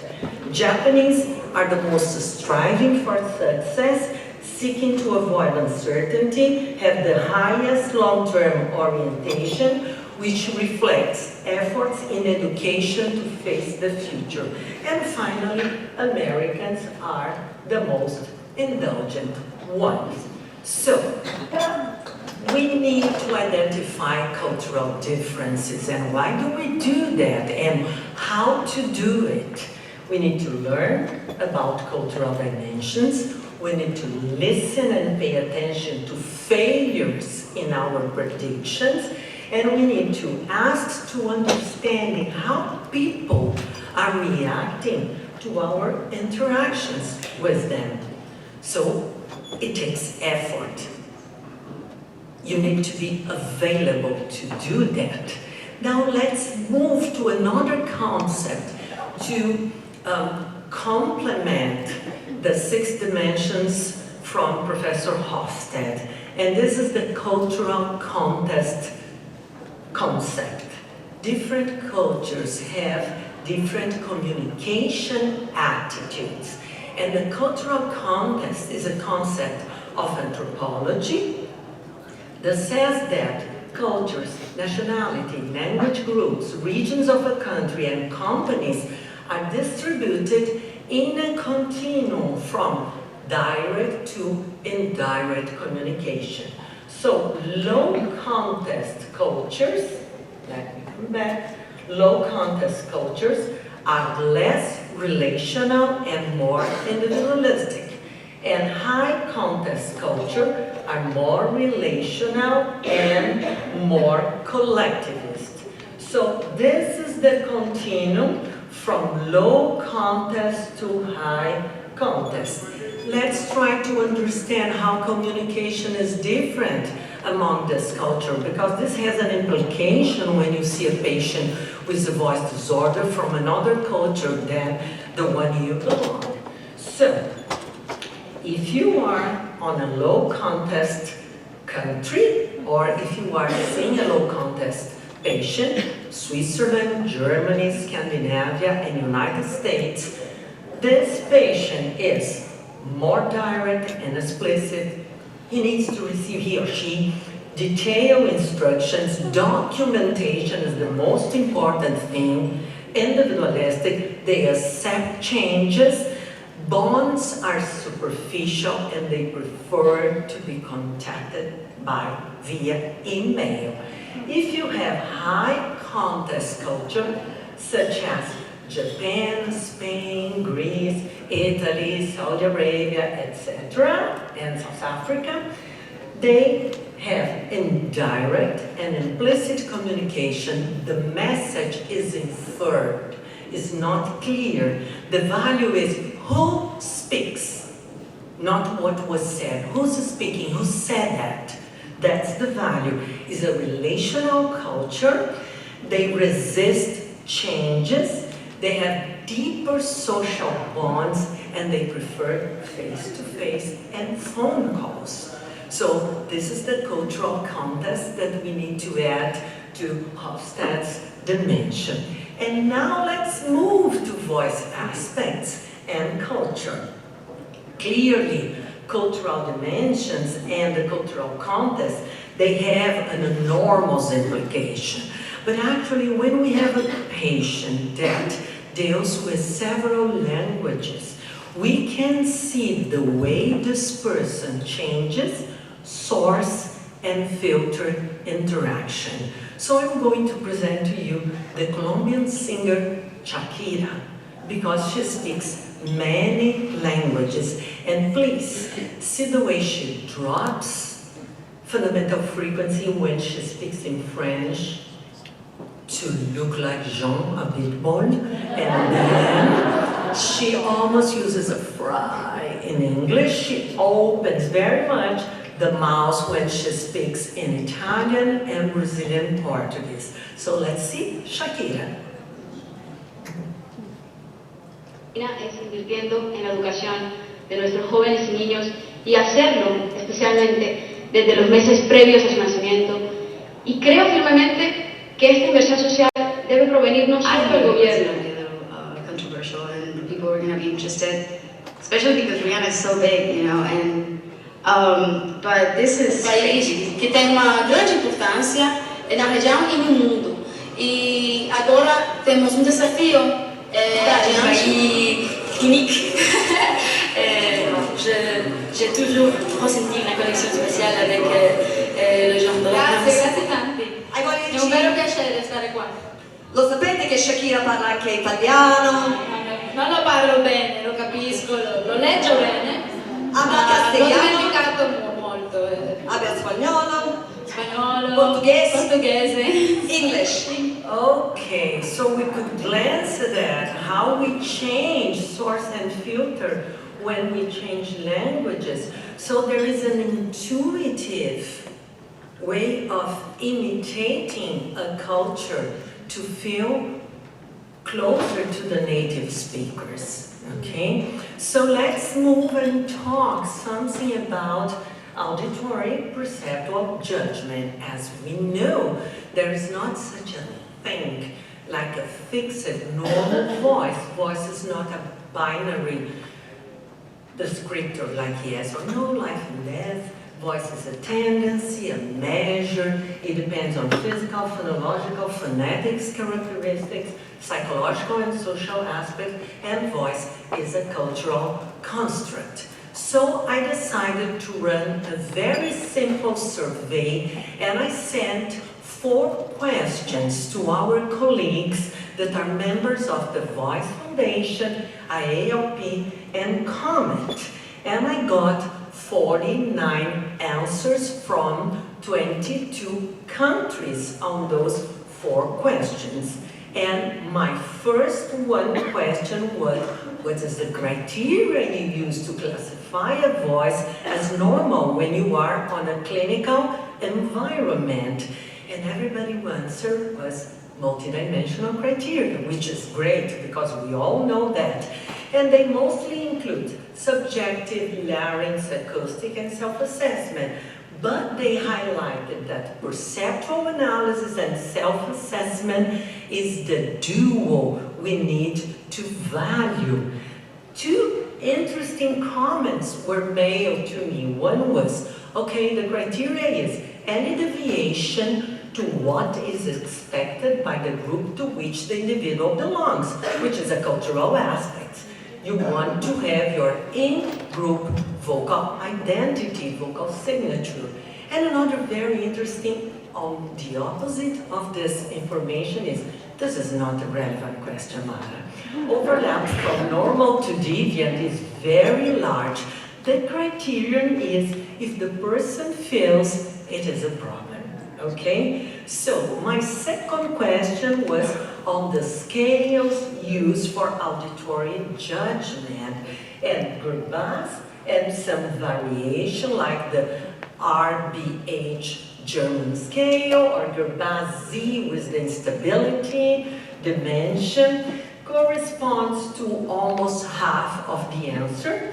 RBH is used mostly by MD. Here is MD and SLPs, PhD. KV responded for 32%. There are other scales. And interesting was the fact that some clinicians use Gerbas for clinic and KV for research. RBH for clinic and Gerbas for multicentric studies. And this was quite interesting. I used the G of Gerbas, but the overall degree of deviation of Cape V. And all the other dimensions I answer with 0, 1, 2, 3. So it's a mix. It is a part of Cape V with a part of Gerbas scale. We know that Gerbas has many limitations, but even though it's the most used scale. My third point was, out of 100 points, how do you differentiate normal to deviated if you have 100 points? And that was very interesting because for the United States criteria are very rigid, 11 points. Chile, 21 points. Finland, 34 points, and Brazil, 35 points. So, and this was published data. Very good papers. But actually, we have some colleagues that have personal preferences on the number of points they use to define what's normal and non-normal. What is nice about Cape V is that it's validated in 7 languages, and this is great. Of course, that when we read the paper, there are some modifications that were made due to cultural and linguistic situations. The sentences started with H is problematic in 3 languages because H is voiceless. For example, we do not say hotel, we say hotel. So the H is not said, it's a voiceless consonant, and cutoff points were not always determined, and English anchors were used inadequately on other languages. And now my fourth question was, what is the most negative deviation in your country, in your culture. So, roughness, 55%, strain tension, 28%, breathiness, 9%. But 3 persons, 8% of our answer, mentioned something very interesting. Breathiness for men, because it reflects less power, and roughness for women, because it reflects less femininity, okay? And 2 interesting comments, hard to say. Probably roughness, because the other 2 can be normal variation in vocal quality. And one colleague then asked, oh, it all depends on the culture. So we know that vocal quality is culturally dependent. So the use of voice is a behavior. Like all behaviors, it's influenced by the culture, and vocal patterns are learned through imitation. The literature on auditory analysis is huge. We know that overall degree of dysphonia is perceived similarly across cultures, but specific parameters have weak agreement. The ones that have the weakest agreements are tension and astonicity, okay? We also know that monolinguals and bilinguals rate severity differently, okay? And also, there is language interference in some types of dysphonia. For example, in laryngeal dysphonia, pitch breaks present in English, Greek, and Malaysian are absent in French. So there is a language interference in the manifestation of a dysphonia. Tonal languages such as Vietnamese, they show different symptoms in MTD, muscle tension dysphonia. They do not have hard vocal contact, vocal fry, and pitch breaks. On the opposite of this situation, there are universal markers on neurological dysphonia. So a patient with Parkinson, with lateral sclerosis, sounds the same regardless the language. So these central neurological dysphonias, they cancel your individual vocal signature and your cultural signature. The listener's culture and language affect the perception of same vocal quality, like Professor Locke said. And accents, of course, have an effect on voice quality and its perception. This was a very interesting we run recently with Brazilian and European SLPs, voice specialists, and we rated 2 data sets. 150 Brazilian Portuguese samples and 218 German samples. And of course, the in-group raters were more stable, were better, but one interesting result was that Brazilian voice samples were measured to be less severe. So after this study, we adjusted the VQI and ABI to be valid in Brazilian Portuguese. And we saw a lot of emotions and impressions. I'm not going to go through that, but I just wanted to mention that East Asians, they rely more on voice as compared to face than Westerners. And the first impressions from voice are similar across culture, but the vocal acoustic that listeners pay attention are culturally determined. And what about the phonic voices? So the same study was performed in Israel by Ofer Amir and in Brazil of my group. And we know that dysphonic patients are judged as less attractive, less potent, more aggressive and tense, less agreeable and less reliable. And dysphonic women are rated more negatively than dysphonic men in Brazil and in Israel. So now let's see what happens with acoustic analysis. We had a long trajectory in acoustic analysis in voice. And here you can see me in the other life, in the other century, at Michigan State University with Professor Oscar Tarzi doing spectrography. That was very fancy. Yeah, and here you can see me in Japan with a special Dr. Speech CD just made for me. And I love the hair. Okay. Anyhow, we were flooded by dozens of acoustic indexes, flooded by them. Some of them were more robust, others were less robust, and what we know is that fundamental frequency is a cultural marker. Professor Hamdan has already stressed that. Objective acoustics can vary among languages, ethnicity, gender, and language affect fundamental frequency and other acoustic measures. But the elite systems, they have normalized data for North American speakers. So we cannot use the elite system. We can use them, of course. If we have money to buy them, we can use them.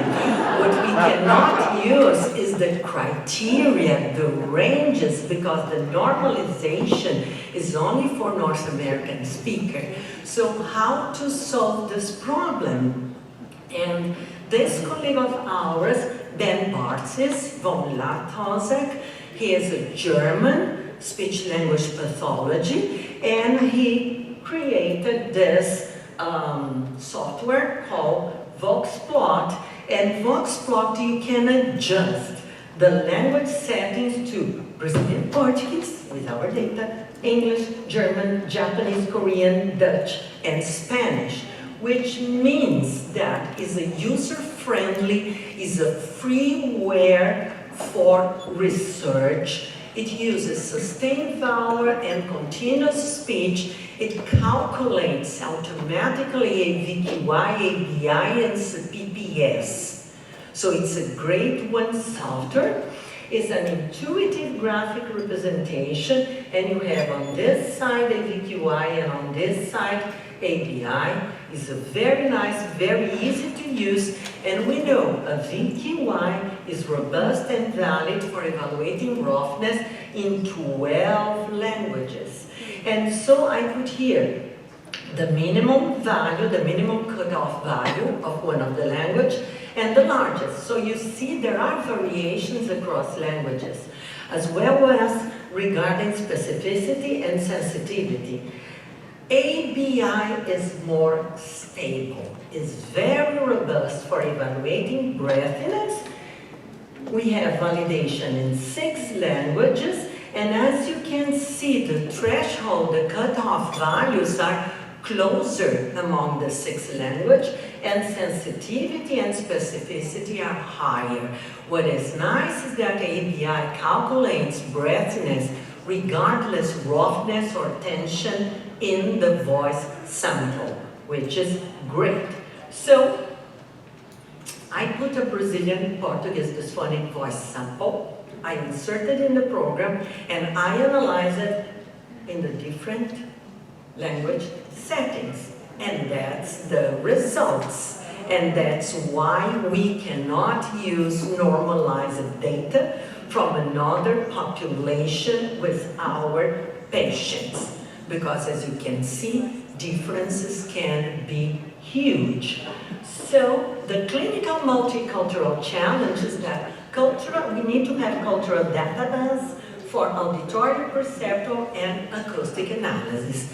And now let's move to self-assessment of voice. Self-assessment is the perception on several aspects related to voice. You can have symptomatology, cognitive aspects, self-regulation, and we were flooded by dozens of questionnaires on self-assessment of voice. This is the dimension with the highest multicultural appeal. They are simple questionnaires, easy to use, easy to answer, and they offer information that that no other assessment will give you. So this is fundamental in our practice. But there are some cultural aspects. For example, the Indian protocol has several questions on intensity of voice and speaking in noisy environment due to the street vendors.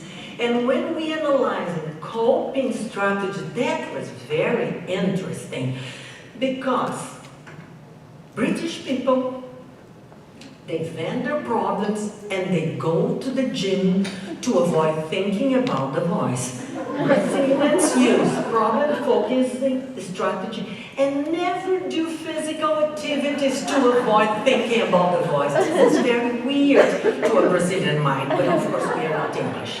Okay, so the questionnaire that has most validation and transcultural adaptation in the world is the VHI.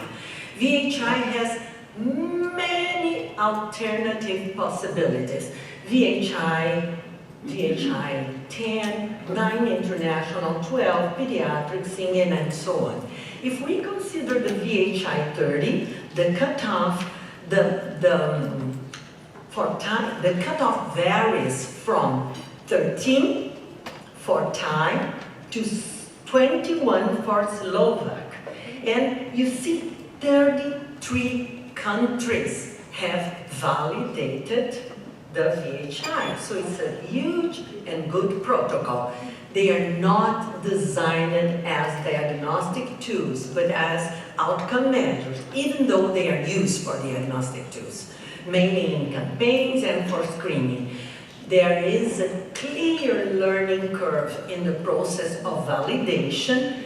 Most of the validations were performed using the classical test theory. Few studies use the item response theory, which is superior. It gives us more robust results. And confirmatory analysis, factor analysis, is rarely done. But to show you the problem, see that cough severity English, 1 factor in English, 2 factors in Brazil. Newcastle, hypersensitivity questionnaire, 3 factors in Australia, 1 factor in Brazil. Vocal fatigue index, 3 factors in the US, 4 factors in Brazil. So we need to use confirmatory factorial analysis. We cannot use the factors that were defined on the original protocol. So language as a social cue has vast implications for people's psychological process, such as trust, and also for society, including education and the law. The way people perceive their voice problem, the impact on their lives, and the strategies to cope with it are culturally influenced, and we can misunderstand the patient in the assessment and rehabilitation process if we are not aware of the cultural difference. So what is the take-home message is voice is a cultural construct, culture is a strong market in the voice, is an in-group identity. Avoid judging cultures you do not know as what is expected in a certain culture or society. Do not use parameters taken from other languages. Self-assessment of a voice problem is a good start. And if you do not have a validated protocol, use open questions. So the focus on the last century, when we were very young, was individualism. Our focus was self-knowledge. I need to know who I am, what's my place in the world, what is my purpose. In this century, the focus is empathy, is the knowledge of the other. Who is this other one whom I serve? Like Professor Engel did a comment yesterday. So all men are pretty much alike. It's only by culture that they are set apart. So what would be good goals for us to achieve? To expand cultural sensitivity and competence, to show cultural understanding, and to develop empathy. And how we can do that? The Voice Foundation is a very good place to start, because you are going to face diversity, you are going to face crazy people, in your opinion, just because they come from a different culture, and you are going to learn a lot, and you are going to be a better human being. So the first one step for cultural sensitivity is accepting differences without insisting that your own culture is better or that everyone should do it your way. Second is, how can we practice empathy for diversity? 3 steps. Be humble and curious about the other's perspective in life. Second, expose yourself and experience diversity. And third, encourage people to speak out, to say what they mean, what they think. And finally, the brain is a pattern machine. So you will also be seen on a biased way. You are not free of bias. Diversity is gymnastic for the brain. You cannot use your automatism when you talk to someone that does not belong to your culture. So it requires cognitive effort. It's a gymnastic for the brain. So it can potentially reduce dementia. And we are getting old. So the older we get, the more diversity we need to face. Be cultural to improve your mental health and to improve humanity. Thank you very much.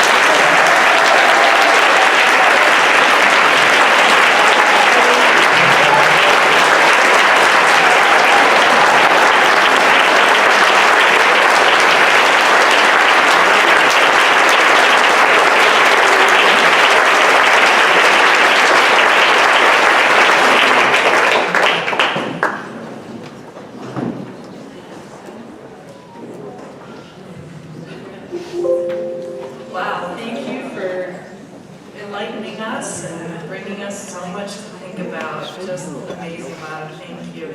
I did forget to mention the program had an error. Anna did not go 10 minutes over. She was supposed to talk for 40 minutes. And so we have our final wrap-up presentation by an up-and-coming scientist clinician. Mariah Morton is our next speaker, and she will be talking for 20 minutes, and then we'll start our panel discussion. So Mariah Morton is a speech-language pathologist. She is specializing in the assessment and treatment of voice and upper airway disorders. She has bachelor's degrees in both Spanish and linguistics from Emory University, and a master's in communication sciences and disorders from the University of Kentucky. Ms. Morton completed her clinical training specializing in voice at the University of Southern California Voice Center in Los Angeles. Mariah is currently working on her PhD in the School of Kinesiology at Auburn University, where she's co-advised by Dr. Mary Sandage in the Department of Speech, Language, and Hearing Sciences. Her research merges the disciplines of exercise science and voice science to study the bioenergetic pathways of intrinsic laryngeal skeletal muscles for vocal function. That's not what she's talking about today. The second area of her research interest focuses on healthcare disparities for racially, ethnically, and linguistically diverse people, as well as rural living individuals in need of speech-language pathology services for voice and upper airway care. So you can see why she's the perfect person to talk to us about addressing cultural disparities in voice research and care, framing future directions. So please welcome Ms. Mariah Morton.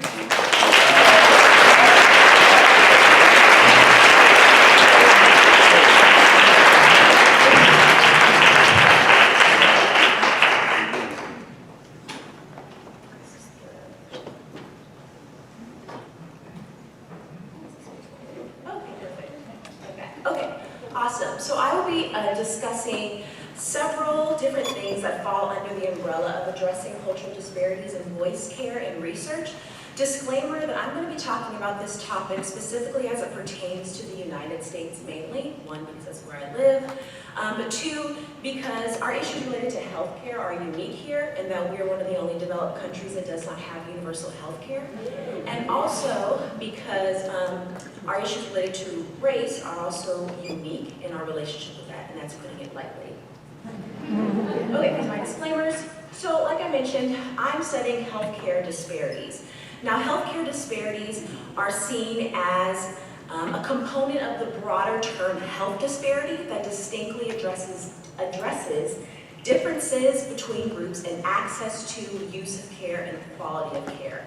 Right? And healthcare disparities can exist across various segments of the population, including education, income, obviously race, and geographical location. So that can compare people living in rural settings versus urban settings. And we see this in particular with rural hospitals, for instance, because rural hospitals tend to have medical provider shortages, limited capacity, experience geographical isolation, which have all been factors that have led to rural Americans generally having poorer health statuses than urban living Americans. And that seems to be the case even more now at the beginning of the pandemic with the closure of several rural clinics and rural hospitals.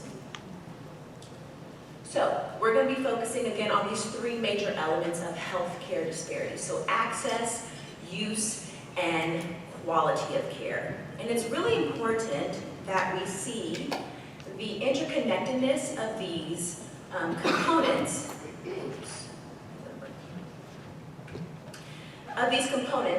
because it's important that we see these interconnectedness, because if we just think about access to care and we think that once someone enters our clinical setting that a problem is over, but we don't think about the quality of care, then we're not doing our due diligence in mitigating healthcare disparities, right? Because two people can enter the same room, but that does not mean that they're going to have the same experience when they're in that room.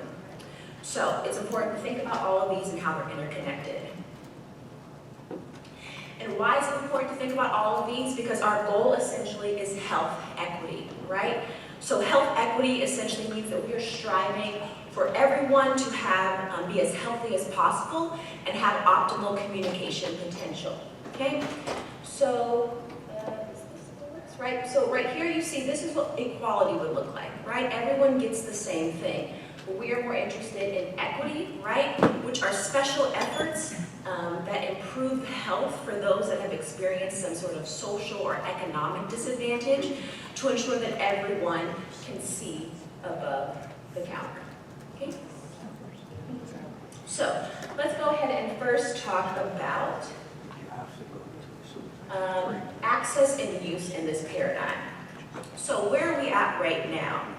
So the National Healthcare Quality and Disparities Report that is prepared by the CDC has shown general marked improvements in access to care, such as timeliness and of seeing a healthcare provider and receiving your prescribed medications. However, there has been a 14% of the measures have shown worsening access, specifically for low-income populations, persistent issues for uninsured populations, as well as continued variation by racial and ethnic groups. Now, why is it so important that we talk about these disparities, and why is it so important to mitigate these persistent disparities? And it's because there is a significant economic consequence when we don't do this for our patient populations, but also our healthcare systems. So one study that looked at the health status of various racial and ethnic groups and then recreated the model, assuming that in a perfect world, health equity was achieved and everyone had the same health status. It found that excessive direct medical costs were incredibly high. As you can see here, the highest for Black Americans, followed by Hispanic Americans and Asian Americans. And even though we're talking about voice, I wanted to bring this up, as you can see here, because chronic cough, something lots of you probably treat, has a prevalence of about 11% in the United States. But the economic burden of chronic cough is significant, because annual healthcare expenditure for over-the-counter medication just to manage chronic cough is around $360 million annually. okay? And that doesn't even include physician visits, prescription medications, and even thinking about days missed of work that someone may have to miss because of this. Let's just move on to that.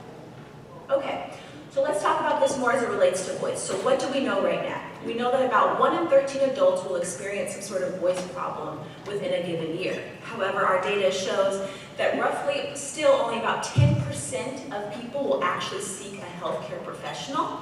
And also our literature shows that our patient populations in our clinics still generally tend to be white, educated, and wealthier. But as we know, that's not what the United States looks like. And so we have to think about how we can change this, that it better reflects our populations. This is important because there's no evidence that suggests that one racial group is more susceptible to having a voice disorder than another racial group. Okay, so we have to frame the problem before we can even start discussing solutions. So I'm going to briefly go through what we kind of know so far. So one study conducted in 2017 showed that Americans with voice problems, that all minority groups, those that were low income, and also those with public insurance were more likely to delay care to seeing an SLP or a physician. And then we also see from a recent scoping review that was conducted that examined healthcare disparities in laryngology, found that race and ethnicity and sex and gender identity were the most common risk factors for individuals seeking services, as well as geographical location, as if the closer someone lived to a clinic, the more likely they were to attend services. This study didn't exactly address SLPs specifically, so we at Auburn conducted a systematic review where we assessed the potential epidemiological associations between various risk factors and healthcare disparities for people with voice disorders. We did this because there is evidence to suggest that it's not sufficient. The evidence for barriers to otolaryngology services are not sufficient for discussing the barriers to SLP care following a referral from a physician. There could be additional barriers there. So one of the things we found in particular were that female singers were more likely to delay consulting an SLP or a physician more than male counterparts. We also saw that there were 2 studies related to gender identity, which was a shocker. We thought there would be more given the prevalence and the importance of this topic. But one of these prospective questionnaires found that participants in the masculine group, so those that were seeking a more masculine presenting voice, reported more barriers to seeking care than the other female group and the non-binary group. And then one novel cross-sectional study that analyzed state-by-state coverage for gender-affirming voice care determined that only 4 of the 149 insurance companies that they looked at had actual favorable policies for gender-affirming interventions. So favorable was considered to be having at least pre-authorization for voice therapy, voice assessment, laryngeal function studies, and things like that.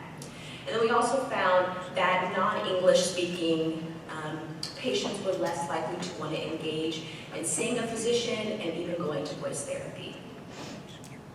So, where do we go from here? Essentially, it's going to require a collective effort from voice scientists, researchers, clinicians, and voice teachers, singing teachers, and all of us doing our part in trying to get to health equity. Okay? So, what do we need to do? One of the things that has to happen is we need more scholarship in this area. All right, we need more prospective studies, specifically methodologically rigorous studies, and we need these studies to have a more holistic approach to examining demographic data in correlation with access. And so not being so one-dimensional and just being like, all right, does someone have insurance in a binary manner, yes or no, and did that affect access? Because access is much more complex than this. And specifically, when we're thinking about this holistic approach, public health researchers have argued that we need to start thinking about neighborhood effects because neighborhoods have effect on health-seeking behaviors. Evidence suggests that people living in low-income neighborhoods that are surrounded by other low-income neighborhoods have different health-seeking behaviors than people living in low-income communities that are surrounded by more economically advantaged communities that are around them. Also, there's evidence to suggest that the local budget that's allocated to public health in a given area has correlations with the attitudes of the people living in that area and their relationship to healthcare and health. So these are things that we have to start thinking about. And so, lastly, like I've already mentioned, we have to address the complexity of access and utilization, right? So when thinking about access, we have to think about all the layers that go into it. So there's one framework that was proposed in 2013 that has still kind of remained in the literature, especially the public health literature, that I think is really important that we can use both as scientists but also clinicians. So this framework views access as a continuum, an interaction between the person, household, social, physical environments, as well as attributes of the healthcare system, organization, and the providers. So in this continuum, first, the patient, the potential patient, has to have the opportunity to identify the healthcare problem and identify the need for the health care services. From there, that individual has to then be able to seek out those services, and then they have to have the opportunity to reach those services and those resources. And then fourth, have the opportunity to obtain and use the healthcare services. And I really like this framework because it differentiates between seek, reach, and obtain. Just because I can seek something and I think I can reach it doesn't actually mean I'm going to use it, and there could be barriers to that, so that's important. And then once the services are used, if they are used, there's consequences. And this framework says that these consequences are threefold, right? So these consequences can either be health, right? So did their health improve? Did we see reduced scores on patient-reported outcome measures? Satisfaction, was the patient satisfied? Was the healthcare team satisfied? And then economic, which we discussed. Now, an additional portion to this framework is the authors propose 5 dimensions of accessibility to healthcare, right? So the first one being approachability, so a person can identify the need and find the services exist and that they can actually approach those services. Then there's acceptability, which is related to cultural and social factors. Do I believe I'm going to be accepted when I do come into the healthcare system and I'm seeking those services? Then we have availability and accommodation, which refers to the fact that healthcare systems can be reached both physically and in a timely manner. We have affordability. Do I have the economic capacity to spend resources and my time for that care? And then appropriateness, which is related to the patient and clinician fit. Can the provider provide what the patient needs? And then the last piece of this framework are these 5 corresponding abilities of the person to interact with these dimensions of accessibility. So the ability to perceive, ability to seek, ability to reach, pay, and then also engage. So again, all of these things are important in this paradigm of access. And these paradigms or factors of access can either be barriers or they can be facilitators that are helping. And so we as researchers need to better think of access in this complex manner. And then as clinicians, we can think about our voice centers and our clinical settings and examine these barriers and see if there are ways that we can help mitigate these for our patients. Okay? Now, we're going to talk more specifically about quality of care now as it relates to this. So as clinicians, it could be argued that we affect and can have an impact on any of those 5 measures of accessibility that I mentioned in the framework. But we're specifically going to talk about how we can directly affect approachability, acceptability, and appropriateness, right? So we can always be thinking about how every interaction that we're having with our patients is an opportunity to try and address these issues and to try to achieve health equity. So questions to ask are, am I helping to make care approachable, acceptable, and appropriate for my patients' needs and even their preferences? So how do we do this? We do this by trying to provide more culturally responsive care. So you all have probably heard the term culturally competent care, but researchers in this area have, over the past several years, moved towards discussing cultural responsiveness over cultural competence. Because competence insinuates that I can become competent in someone else's experience, which is not the case.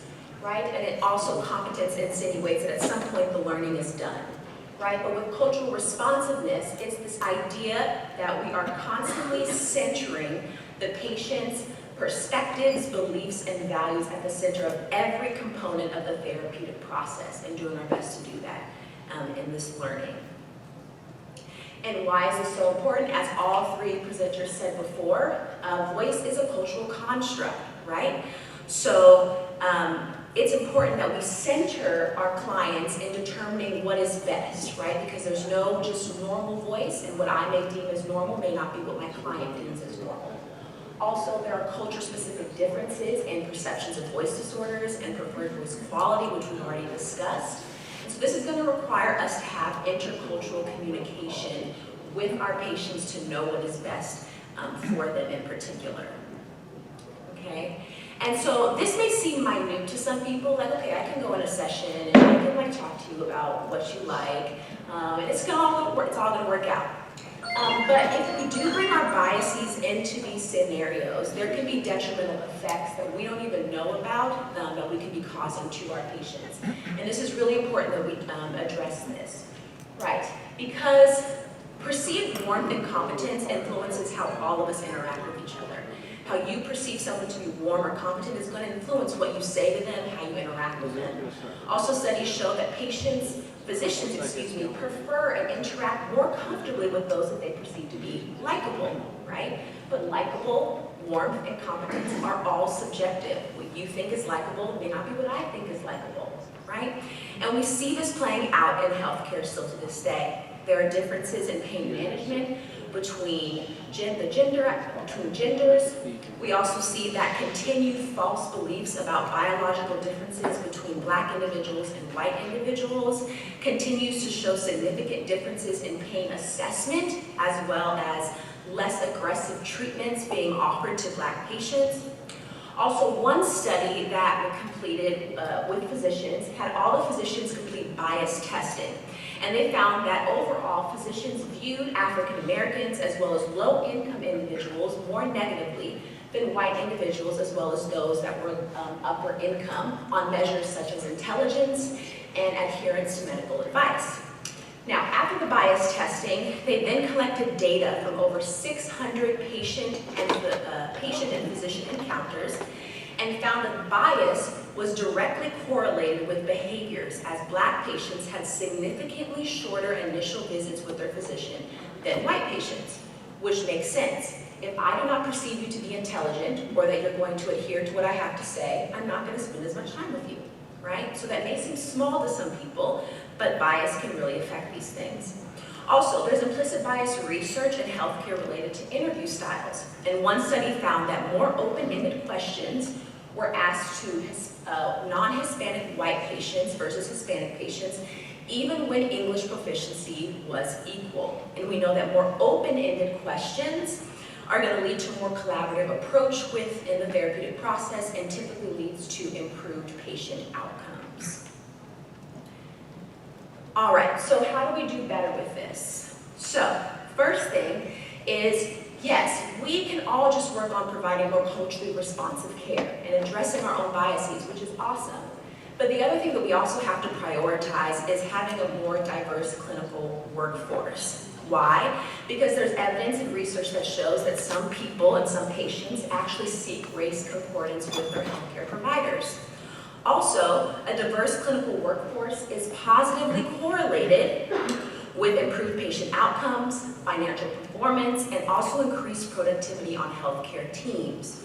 So I hope that we don't just desire mere proximity to other cultures, but that we actually seek out clinicians, physicians, SLPs, singing teachers from these different cultures to be on our clinical teams.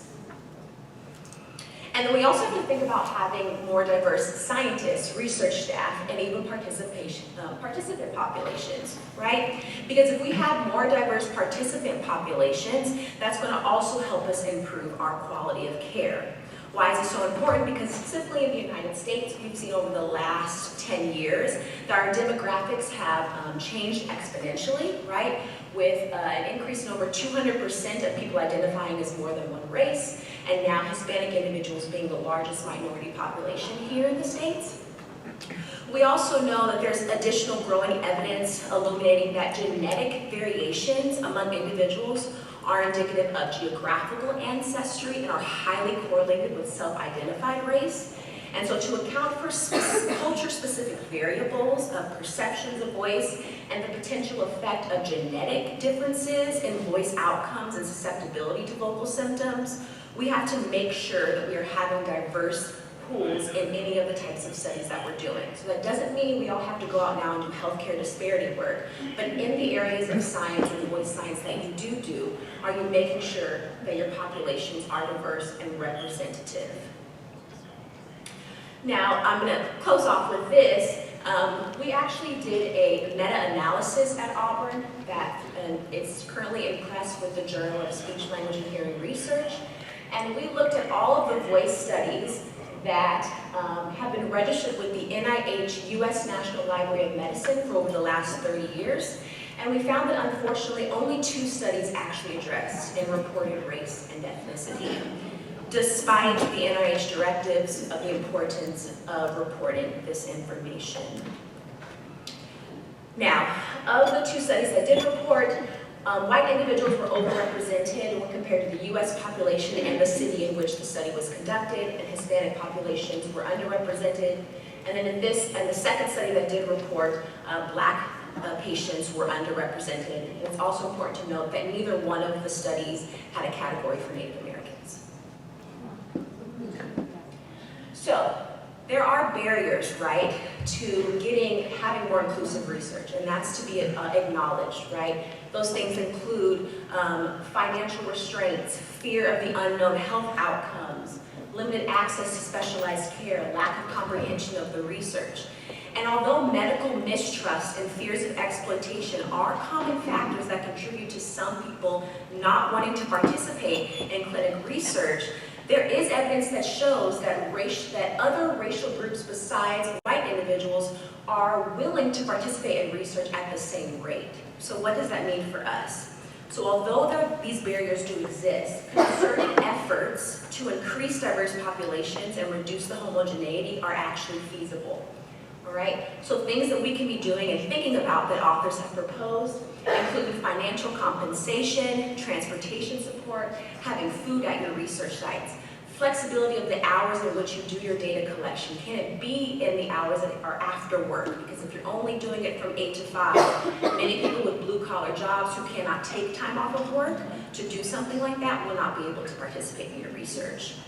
Also, things to think about are collaborating with local organizations to determine community needs. Don't assume what another community wants or needs. Ask them and see if what they need you can provide, and they can then participate in your research.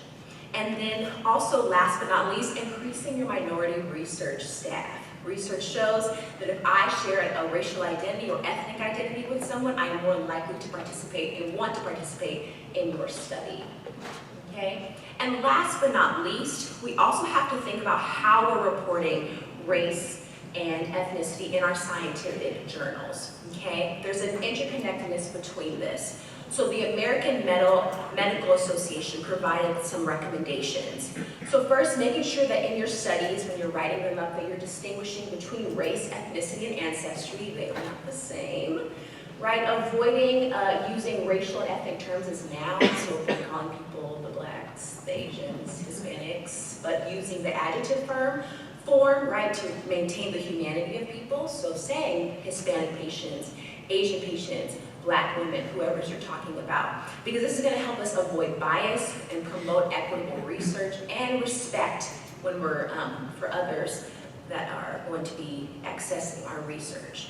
So hopefully you have a little bit of an understanding now that access, use, and quality of care are all connected, right? If we have great quality care, that's going to increase the access, and it's going to make someone want to use your care more. And this is a continuum, and we can all do our parts in whatever areas that we're in to try and achieve health equity for all. So thank you.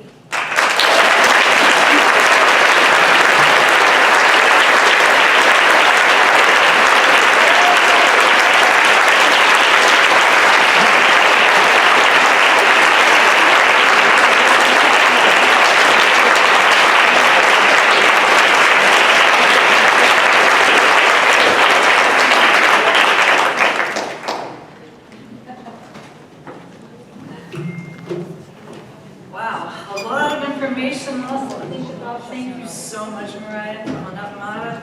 So we have 2 here and 2 here. If you'll turn on your cameras, gentlemen. Hello, how are you? Hello, Petri. Nice to see you. So, okay, I think we can do this, and we'll see how well it works with timing. Hopefully there's no lag, or not much of a lag, but I learned a lot this morning, and I hope your wheels are turning. I have so many questions myself, but I don't know, I want to start with just a comment. As I was doing my research for this session, I found a book that you guys might be aware of. There's a book by Toby Stein that was published in 2019 called Racial and Ethnic Diversity in the Performing Arts Workforce. And I didn't have a chance to read the whole book, but I read a wonderful review. And basically, it talks about diversity and representation in theater, but not really in theater itself, in the acting level, or kind of that at the field level, but the organizational level. And it made me think of that when you were talking, Mariah, about the whole idea of representation in the labs. And I'm thinking, well, we can hire research assistants, but we need to get to all levels of what we do. And in this book, Toby Stein talks about how performing arts organizations, there is diversity, but there is very little diversity at the high levels. And we really need to think about this. A quote from the book: "When cultural pluralism is a core value, performing arts organizational leaders respect and engage employees, artists, and board members who share a multiplicity of different cultural traditions within a multitude of racial and ethnic communities." And I think at Voice Foundation, we really strive for this, but we can always do better. We definitely need to do better. So thank you. That's what that made me think of. I will start by asking our panelists if you have questions for each other. So raise a hand and I'll let anyone go. Yeah, go ahead, Dr. First, I'd like to thank the Voice Foundation for holding this meeting, and I'd like to thank you in person for organizing this very enlightening session and for our honor to take part of it. I have a question on culture and voice to the panel. How do you account for the cultural differences when you do your perceptual evaluation of patients with this form? Acoustic analysis, you can come up with a software that can adjust and calibrate the acoustic parameters, values, kind of standardized norms, but in the perceptual evaluation, where's your platform and how do you go about it? That one's yours. Yes, let me see if I got it right. So how do you calibrate the software? Yes, to different languages? Okay. AVQI. Wait, he wants to clarify? Yeah? I'm sorry. No, the question is on the perceptual. When you use the database or you do perceptual evaluation, not the acoustic analysis. How would you like somebody, for instance, of a different culture who has rough voice is part of their vocal cultural trait. How would you account for that difference when you do your perceptual evaluation? You're in Brazil and you see somebody from a different location. Okay, so I cannot evaluate. For example, if I see an Arabic patient and they usually have a higher pitched voice, not you, but they usually have, I ask if that voice represents the group in need in which this person is inserted. If the person says, yes, it represents, I'm saying high pitched voice for my Brazilian ear, adequate pitched voice for their ear. So I notice the difference, but I don't evaluate that difference on a biased way using my country reference. So I asked the person. It's very interesting, Abdul, because almost 20 years ago, Thomas Murray and I decided to write a chapter to Dolores Battle multicultural book. And at that time, we had very little information, and our suggestion was, let's ask the patient, is it high-pitched, good in your country, in your culture or not? How is loudness? How is modulation? For example, we know in Brazil, the more you modulate the voice, the more you tend to be agreeable. Low pitch is potency. So when we analyze, I analyze CEO's voice and I compare them to American voice. Both Brazilian and Americans have low fundamental frequency, but Brazilians, they modulate a lot. So they are seen like better negotiators, more flexible. In reality, they are not, because CEOs are tough. But the way I present myself, I look more agreeable to the others. So there is not a way that you can just change your mind to do that. But when you look at the acoustic program that Ben Barsi's drum,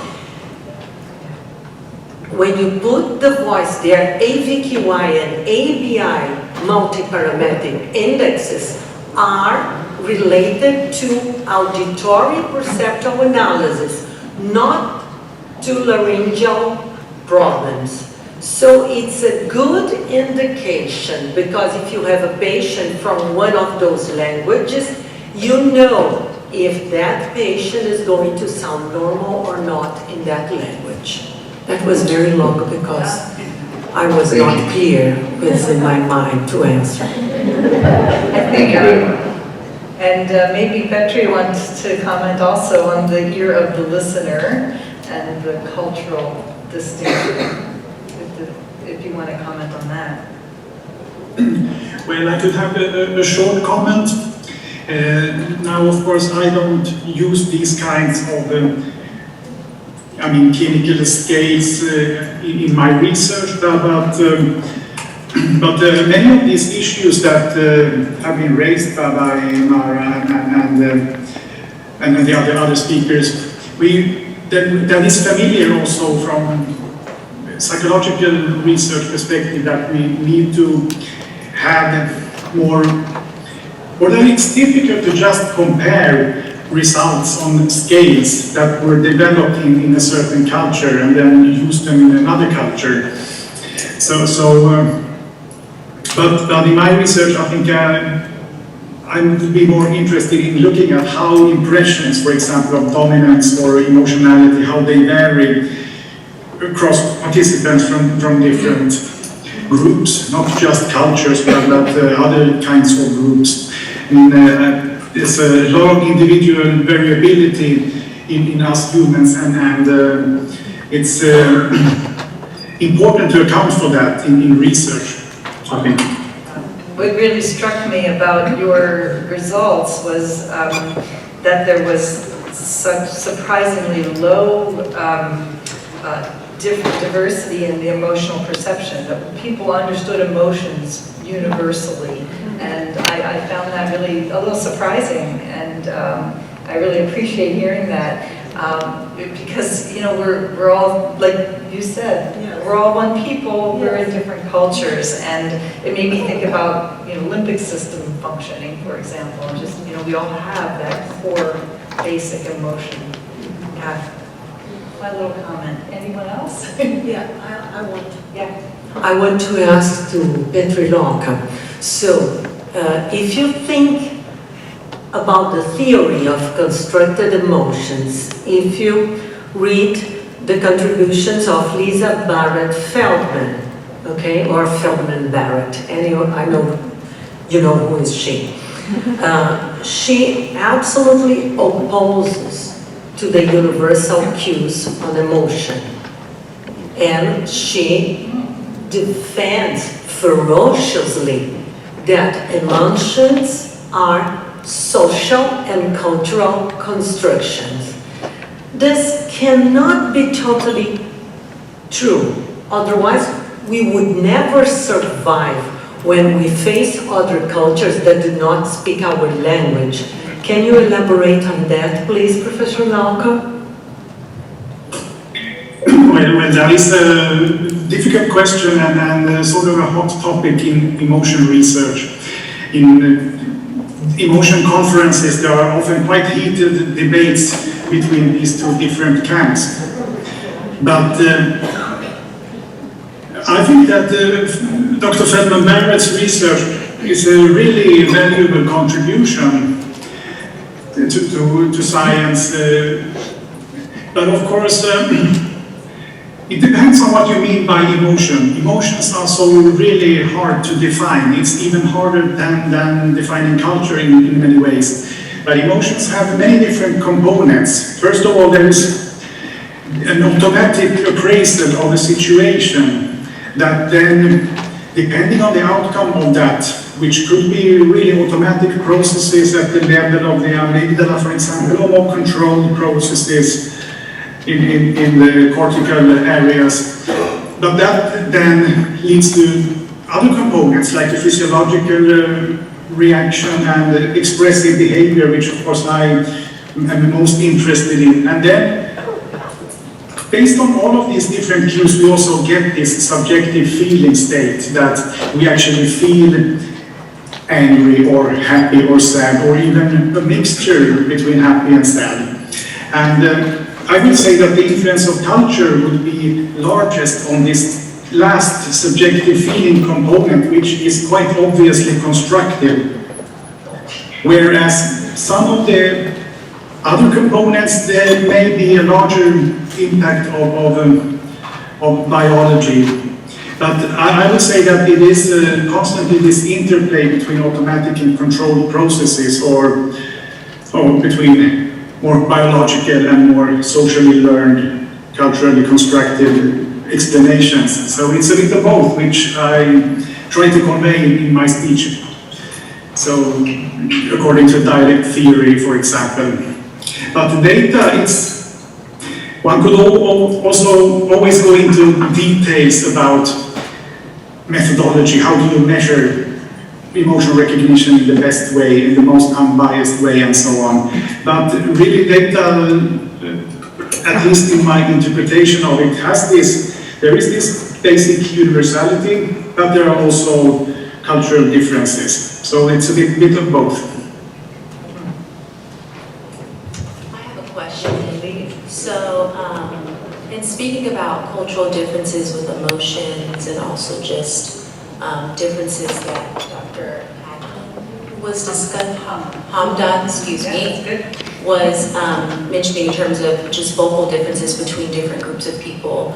Do you all think, and this you may not use it, but like, what do you think are the effects of social media having on this? And do you think it's leading to more similarities, seeing as that we are now have more access to what is going on, and it's specifically the brokenness going on in other places through social media, and is that impacting us in any way? Social media, what do you think?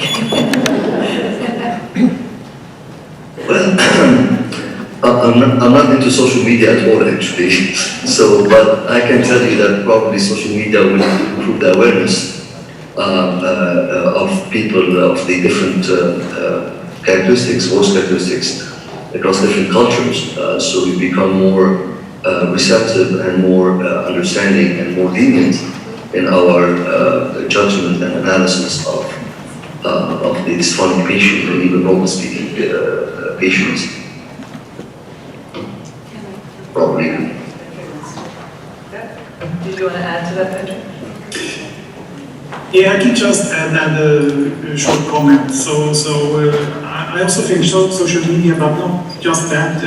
I mean, the popularity of Western media, movies and music and so on, has made it a bit difficult to conduct cross-cultural research, because everybody is aware of how emotions are usually portrayed in the US, for example, due to the massive impact of Hollywood.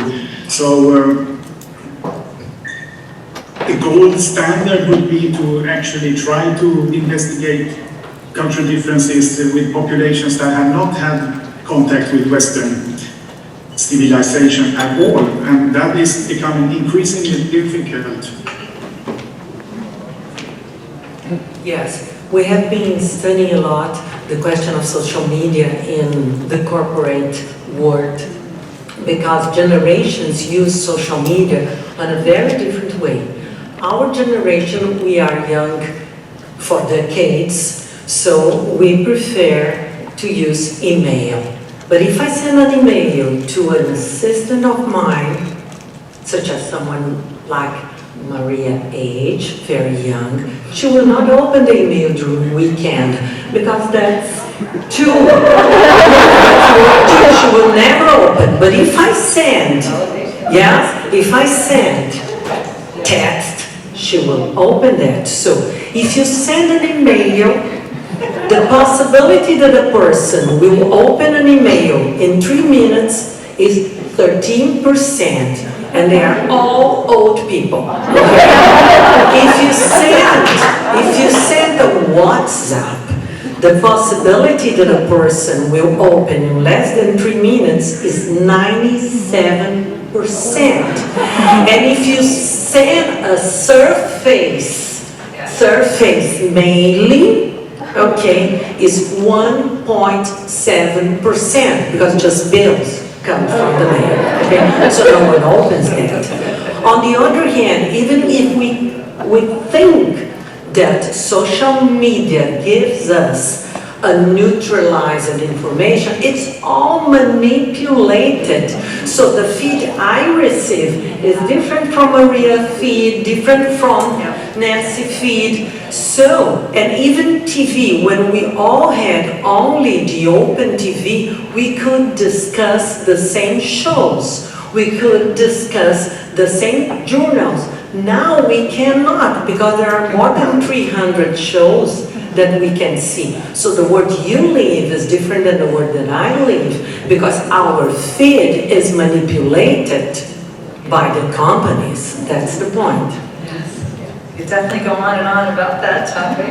I have a question about the difference between urban differences, like Abdul Hamdan talked about, and racial differences, like Mariah Morton talked about. When Mariah, you said that there really is no racial, if I heard you correctly, no racial difference in the prevalence of voice disorders, but yet, Abdul, you talked about there is a definite difference in voice disorders from urban areas versus rural. And I think that's just an interesting contrast. Did I hear that correctly?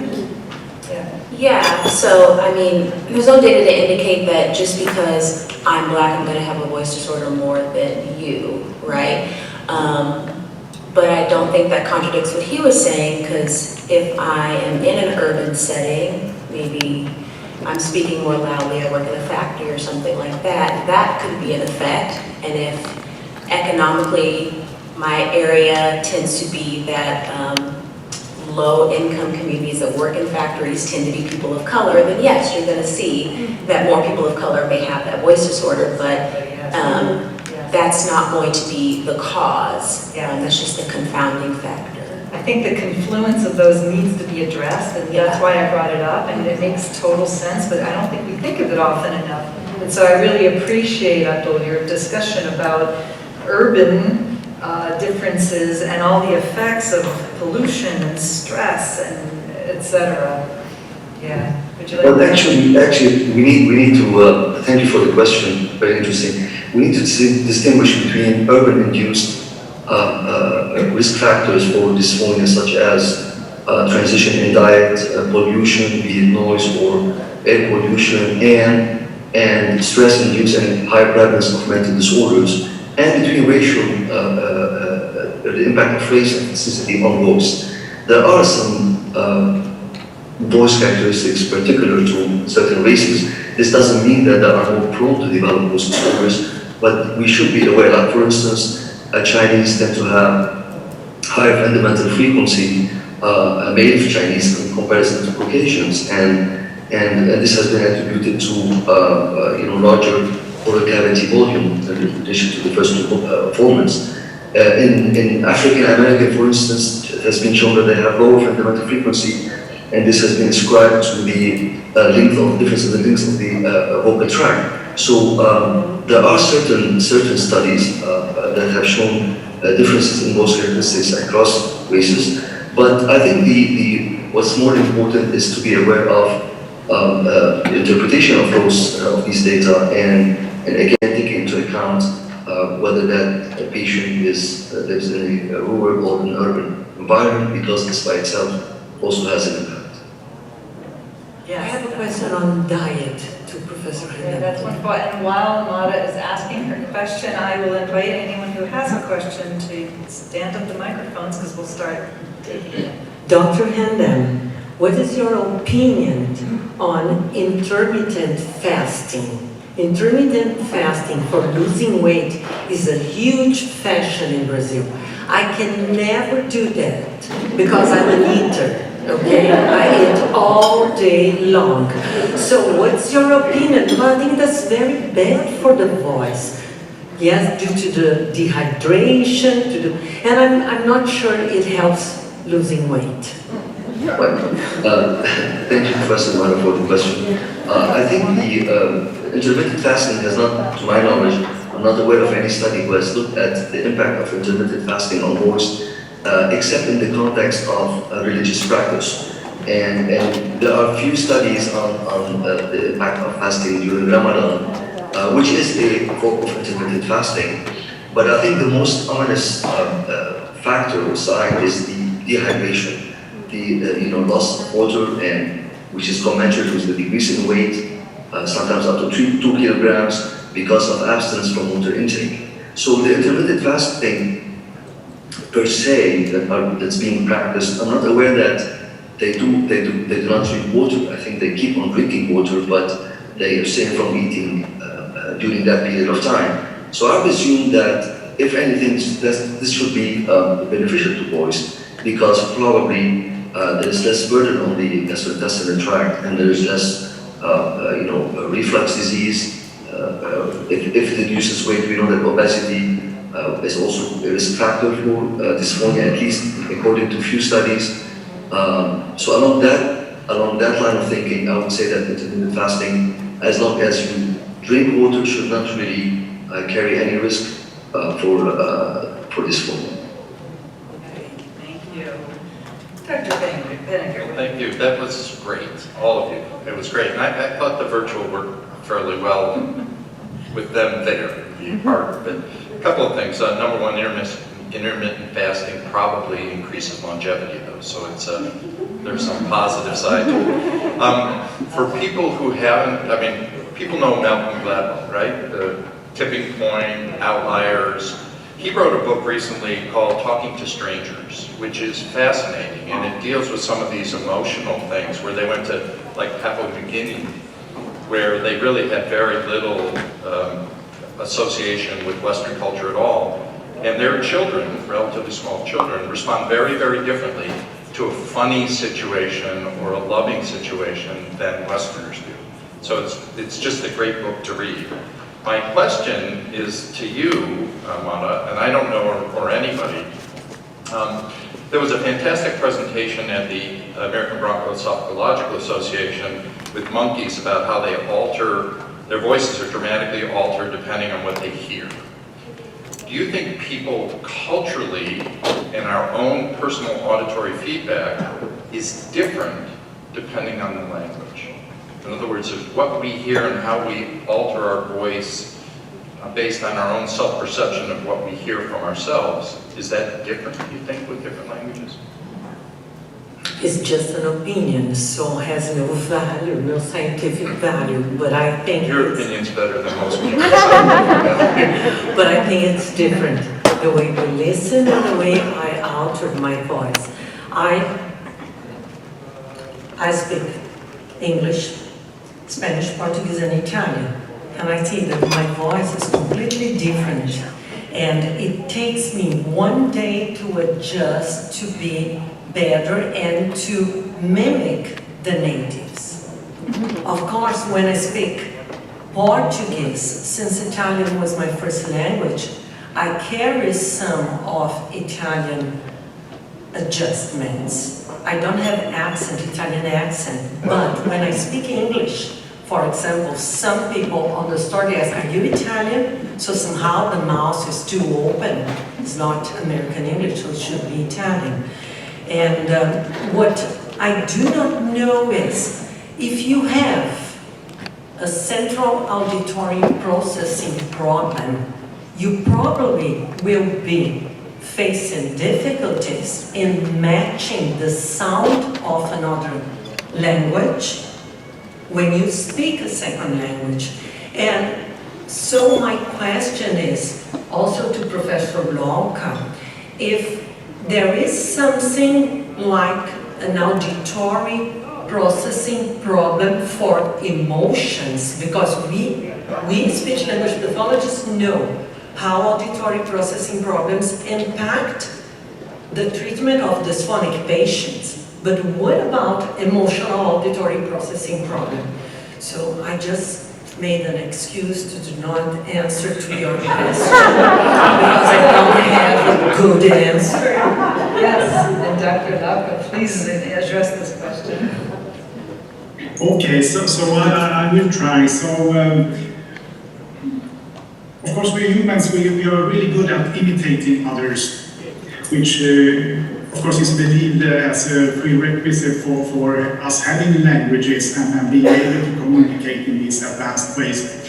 But to the second question about problems with emotion recognition, so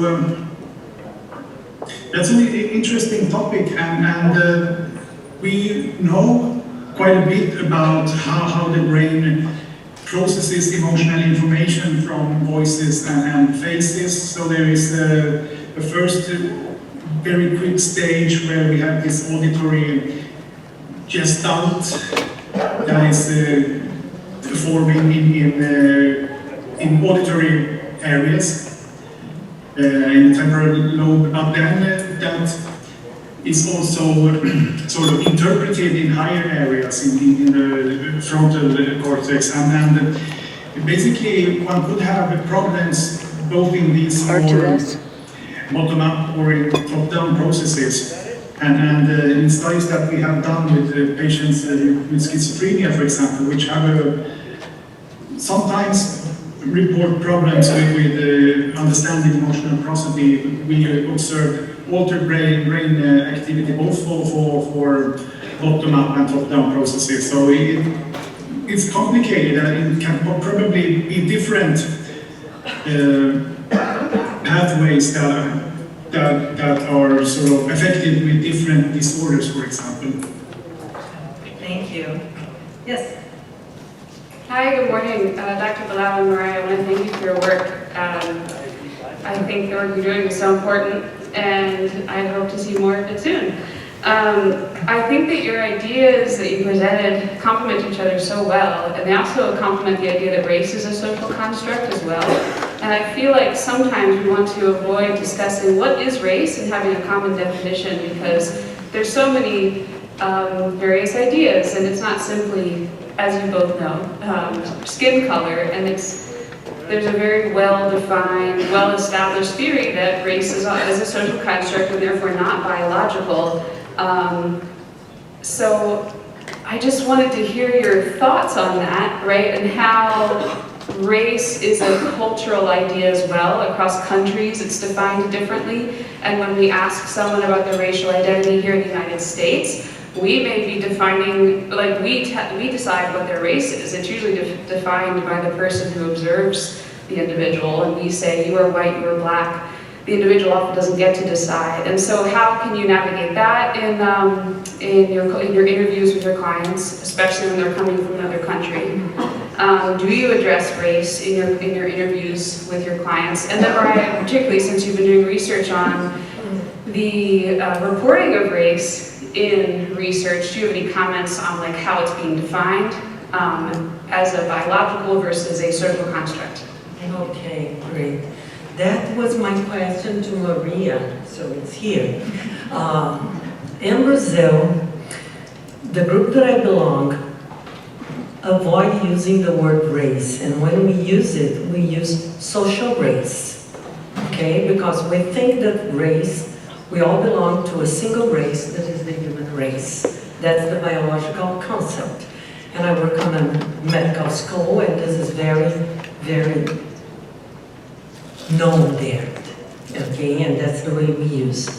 On the other hand, if I say that races did not exist, I'm lying. I'm lying because people are judged according to what we see. In Brazil now, race has been treated like the way you define yourself. So if you define yourself as a black person, even if you are as white as Professor Benninger, you need to be written black person. So it's self-definition. Now, even for the census, we are finishing the census now, and we are going to look like that. So anytime we try to use ethnicity, and we try to use social race to avoid it. I usually do not address that unless the person brings the situation as a complaint or as a particular concern they have. So I address, and I always ask, how do you feel yourself? How do you like to be treated? What is the way you see yourself? But it's very interesting because every time, even in cultural background in the US, every time I address a foreigner here in the US that has immigrated, for example, Janina Casper, one of our former leaders. When I asked her, Janina, she came to the US, she was 11 years old. Do you feel Polish or American? And I said, oh, American, of course. Okay? We arrived, took an Uber to come to the hotel, and the driver said, where are you from? I said, I'm from Brazil. I said, where are you from? He said, I'm American. I said, okay, originally Ukrainian. And I asked, do you feel Ukrainian or American? Oh, of course, American. In Brazil, you will never get this answer. They will always refer themselves as the original. My mother was always Italian, my father was always German, my grandmother was always Austrian, even if they were Brazilians. So there are so many differences in the way you identify yourself. So I ask. I am absolutely curious in the way that people answer. But Maria, what is race for you? Well, the definition of race is that it is a social construct related to skin tone, bone structure, things of that nature. But in America, although race is a social construct, race has serious social, economic, and political implications. So just because it is social doesn't mean that it's something that can be ignored. But I think it's important, like I mentioned, the American Medical Association's recommendations about distinguishing between ethnicity, race, and ancestry can really help us do better with this. So for example, someone can be black, right? But the black diaspora is very large. So someone can be African American, or someone can be from the Caribbean. Someone can be Afro-Latino because Hispanic is an ethnicity, not a race. And so we can do those types of, make those types of distinctions, and then also look at ancestry more specifically, if you're gonna look within a group. So if we're even just talking about black people, are your ancestors from Eastern Africa, Western Africa? Those have different genetic variations that have been seen, and even in some of the research that we're doing in relation to bioenergetics, certain people from Western Africa may have more predominance for type 2 muscle fiber types than Eastern African people, which you even see on a national stage. Who typically wins in marathons? Who typically wins long distance races? It's Eastern African people. But who typically wins in sprinting?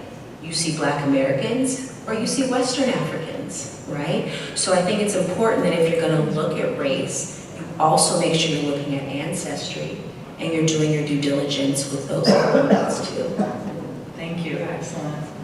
Yes, next question, please. Thank you so much for this extraordinary morning of presentations.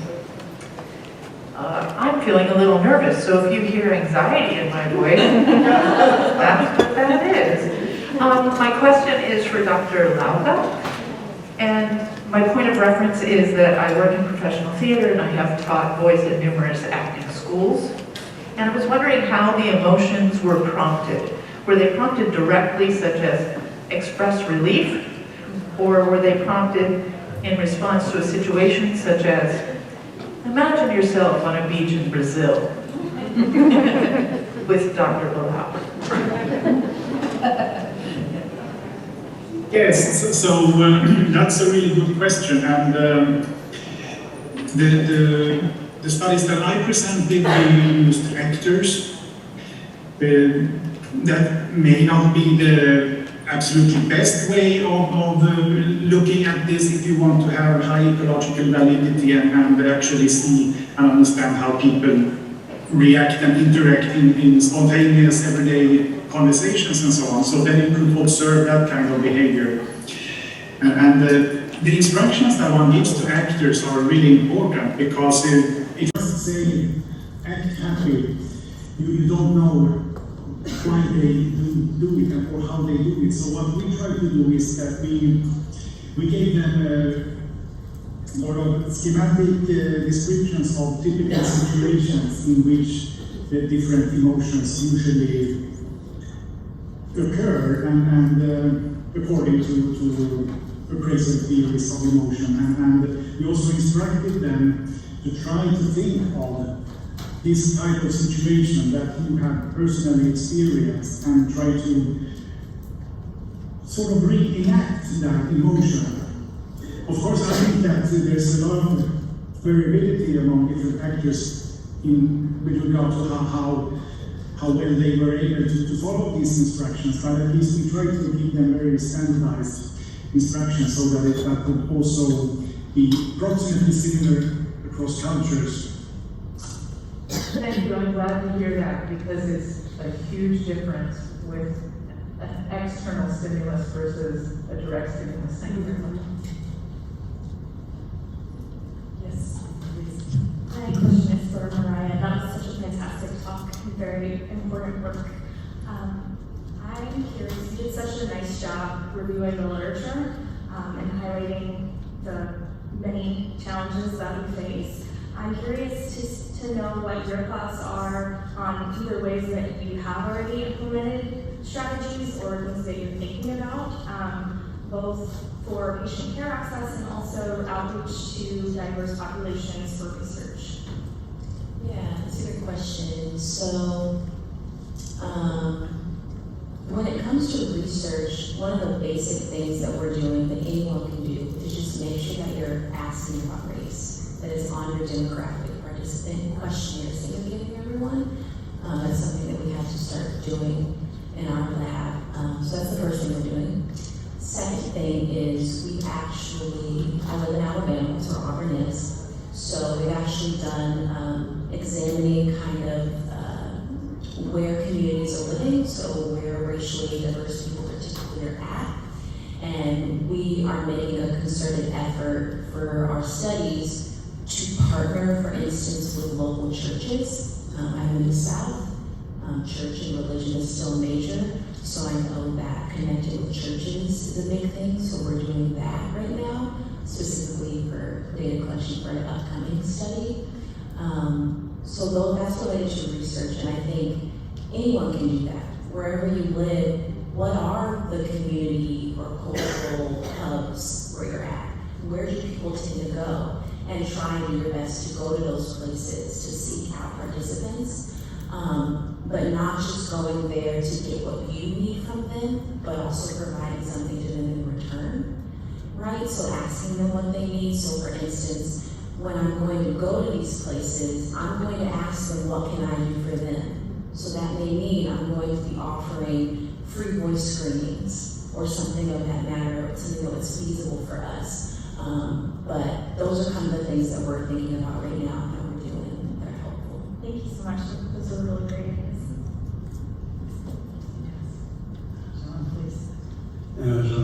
Hi, Abdul. I have a question for you. First of all, congratulations for your talk, I really like it. And what is for you, after what the study you did, the link between the civilization, which is people, which is a lot of people that we call collective people, and the individual, which is the culture. So the voice, is it the same? What is it for you, and the link between both of them? Because civilization means, from one country to another country, but it's a people. Now, a culture in the same country can have a lot of cultures, and the voice will be different. So what do you think on that? I fully agree. I mean, culture is only one trait of civilization. There are other traits, as I mentioned, social classes, religious practices, and many others. So, but I fully agree that even within that single trait, the culture can vary within a given geographic area. And the impacts of culture on voice obviously is at a group level and also at an individual level. And there are other factors that we need to consider within that individual in the analysis of any voice problem. So one would be the culture, as I mentioned, but also we're going to look at his, at his social class, we're going to look at his religious practices, and many others. Thank you. And what's your opinion, Lauka, on these questions? What do you think? Yes, I would agree that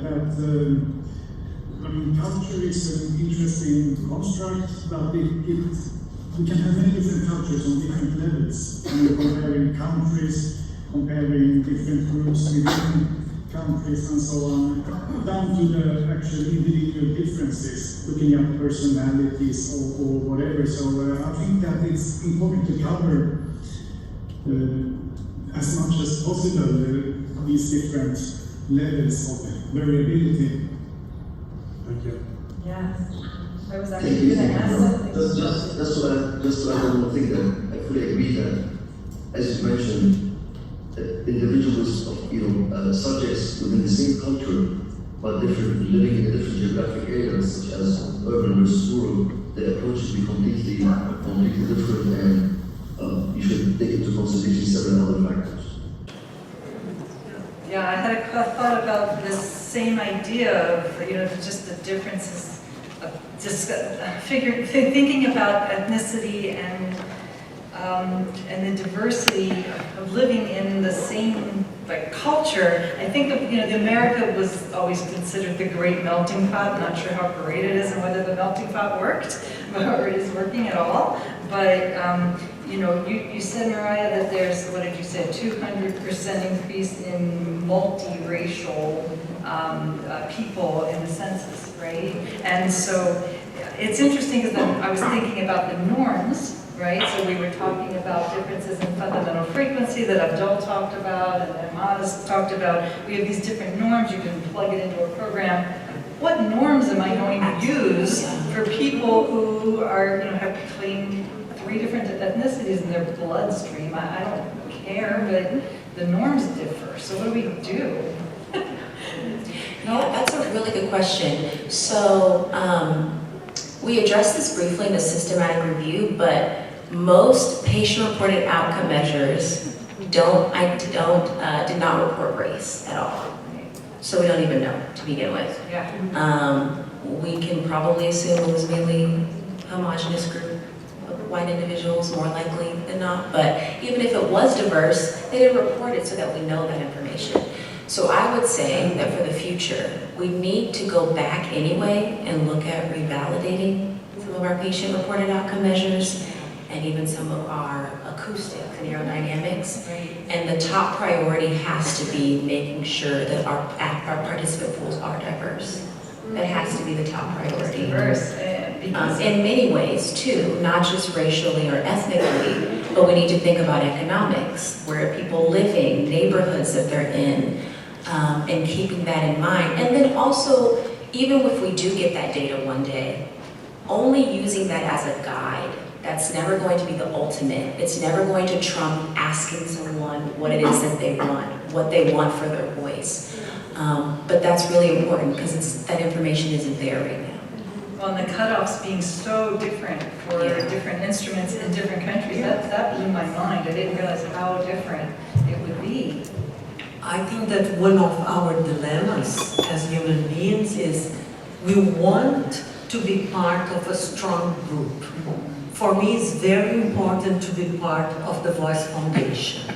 But on the same time, I want to be seen as Mara, the one that comes from Brazil. Right. And I think that we are all in this situation. We want to be part of a strong group because the strong group validates us. So I feel safe when I come here, when I learn. So when I come back to my country and I teach my students, I feel safe because I got information from this strong group. But I don't want just to mingle with the others. I want the person sees me the way I am. I'm never going to be American, even walking with the coffee cup. Okay, even walking with the coffee cup.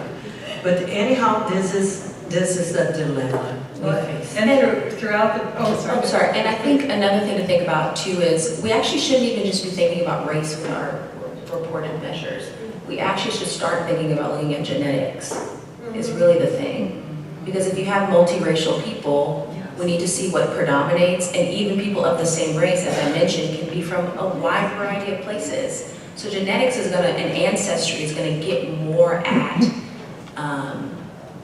kind of the foundation of what it is than even just looking at race. Well, as I was listening to the talks, I was thinking about how professional voice users are their own culture, right? We definitely have a culture, and we listen to these numbers where the prevalence of voice disorders is so high in cantors and actors and musical theater people, probably because we are so hyper-aware and hyper-concerned because it's livelihood. And so yes, we have our own culture. Question.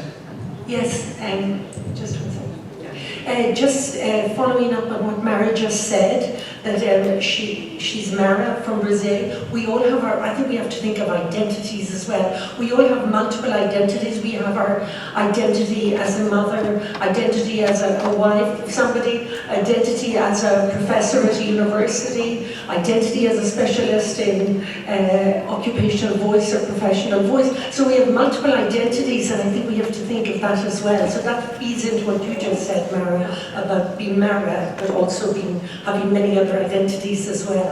Yeah. Thank you. And cultural identity. Nice comment. Thank you. Yes. Hi, I want to say thank you. All of your presentations were phenomenal. This question is for Mariah.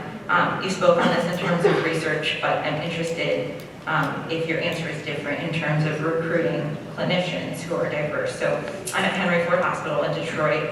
80% of Detroit is Black. We've got the highest Middle Eastern population outside the Middle East, Arabic-speaking population. Out of our staff of 30, we do not have a single Arabic-speaking speech-language pathologist and a single Black speech-language pathologist anymore.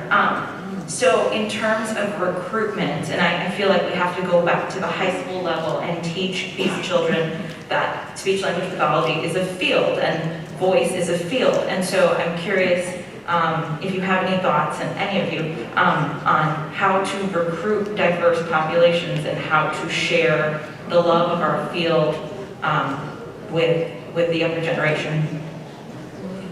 That's a really good question. So to piggyback off of what you said about high schoolers, I definitely think it's super important that we start reaching students sooner.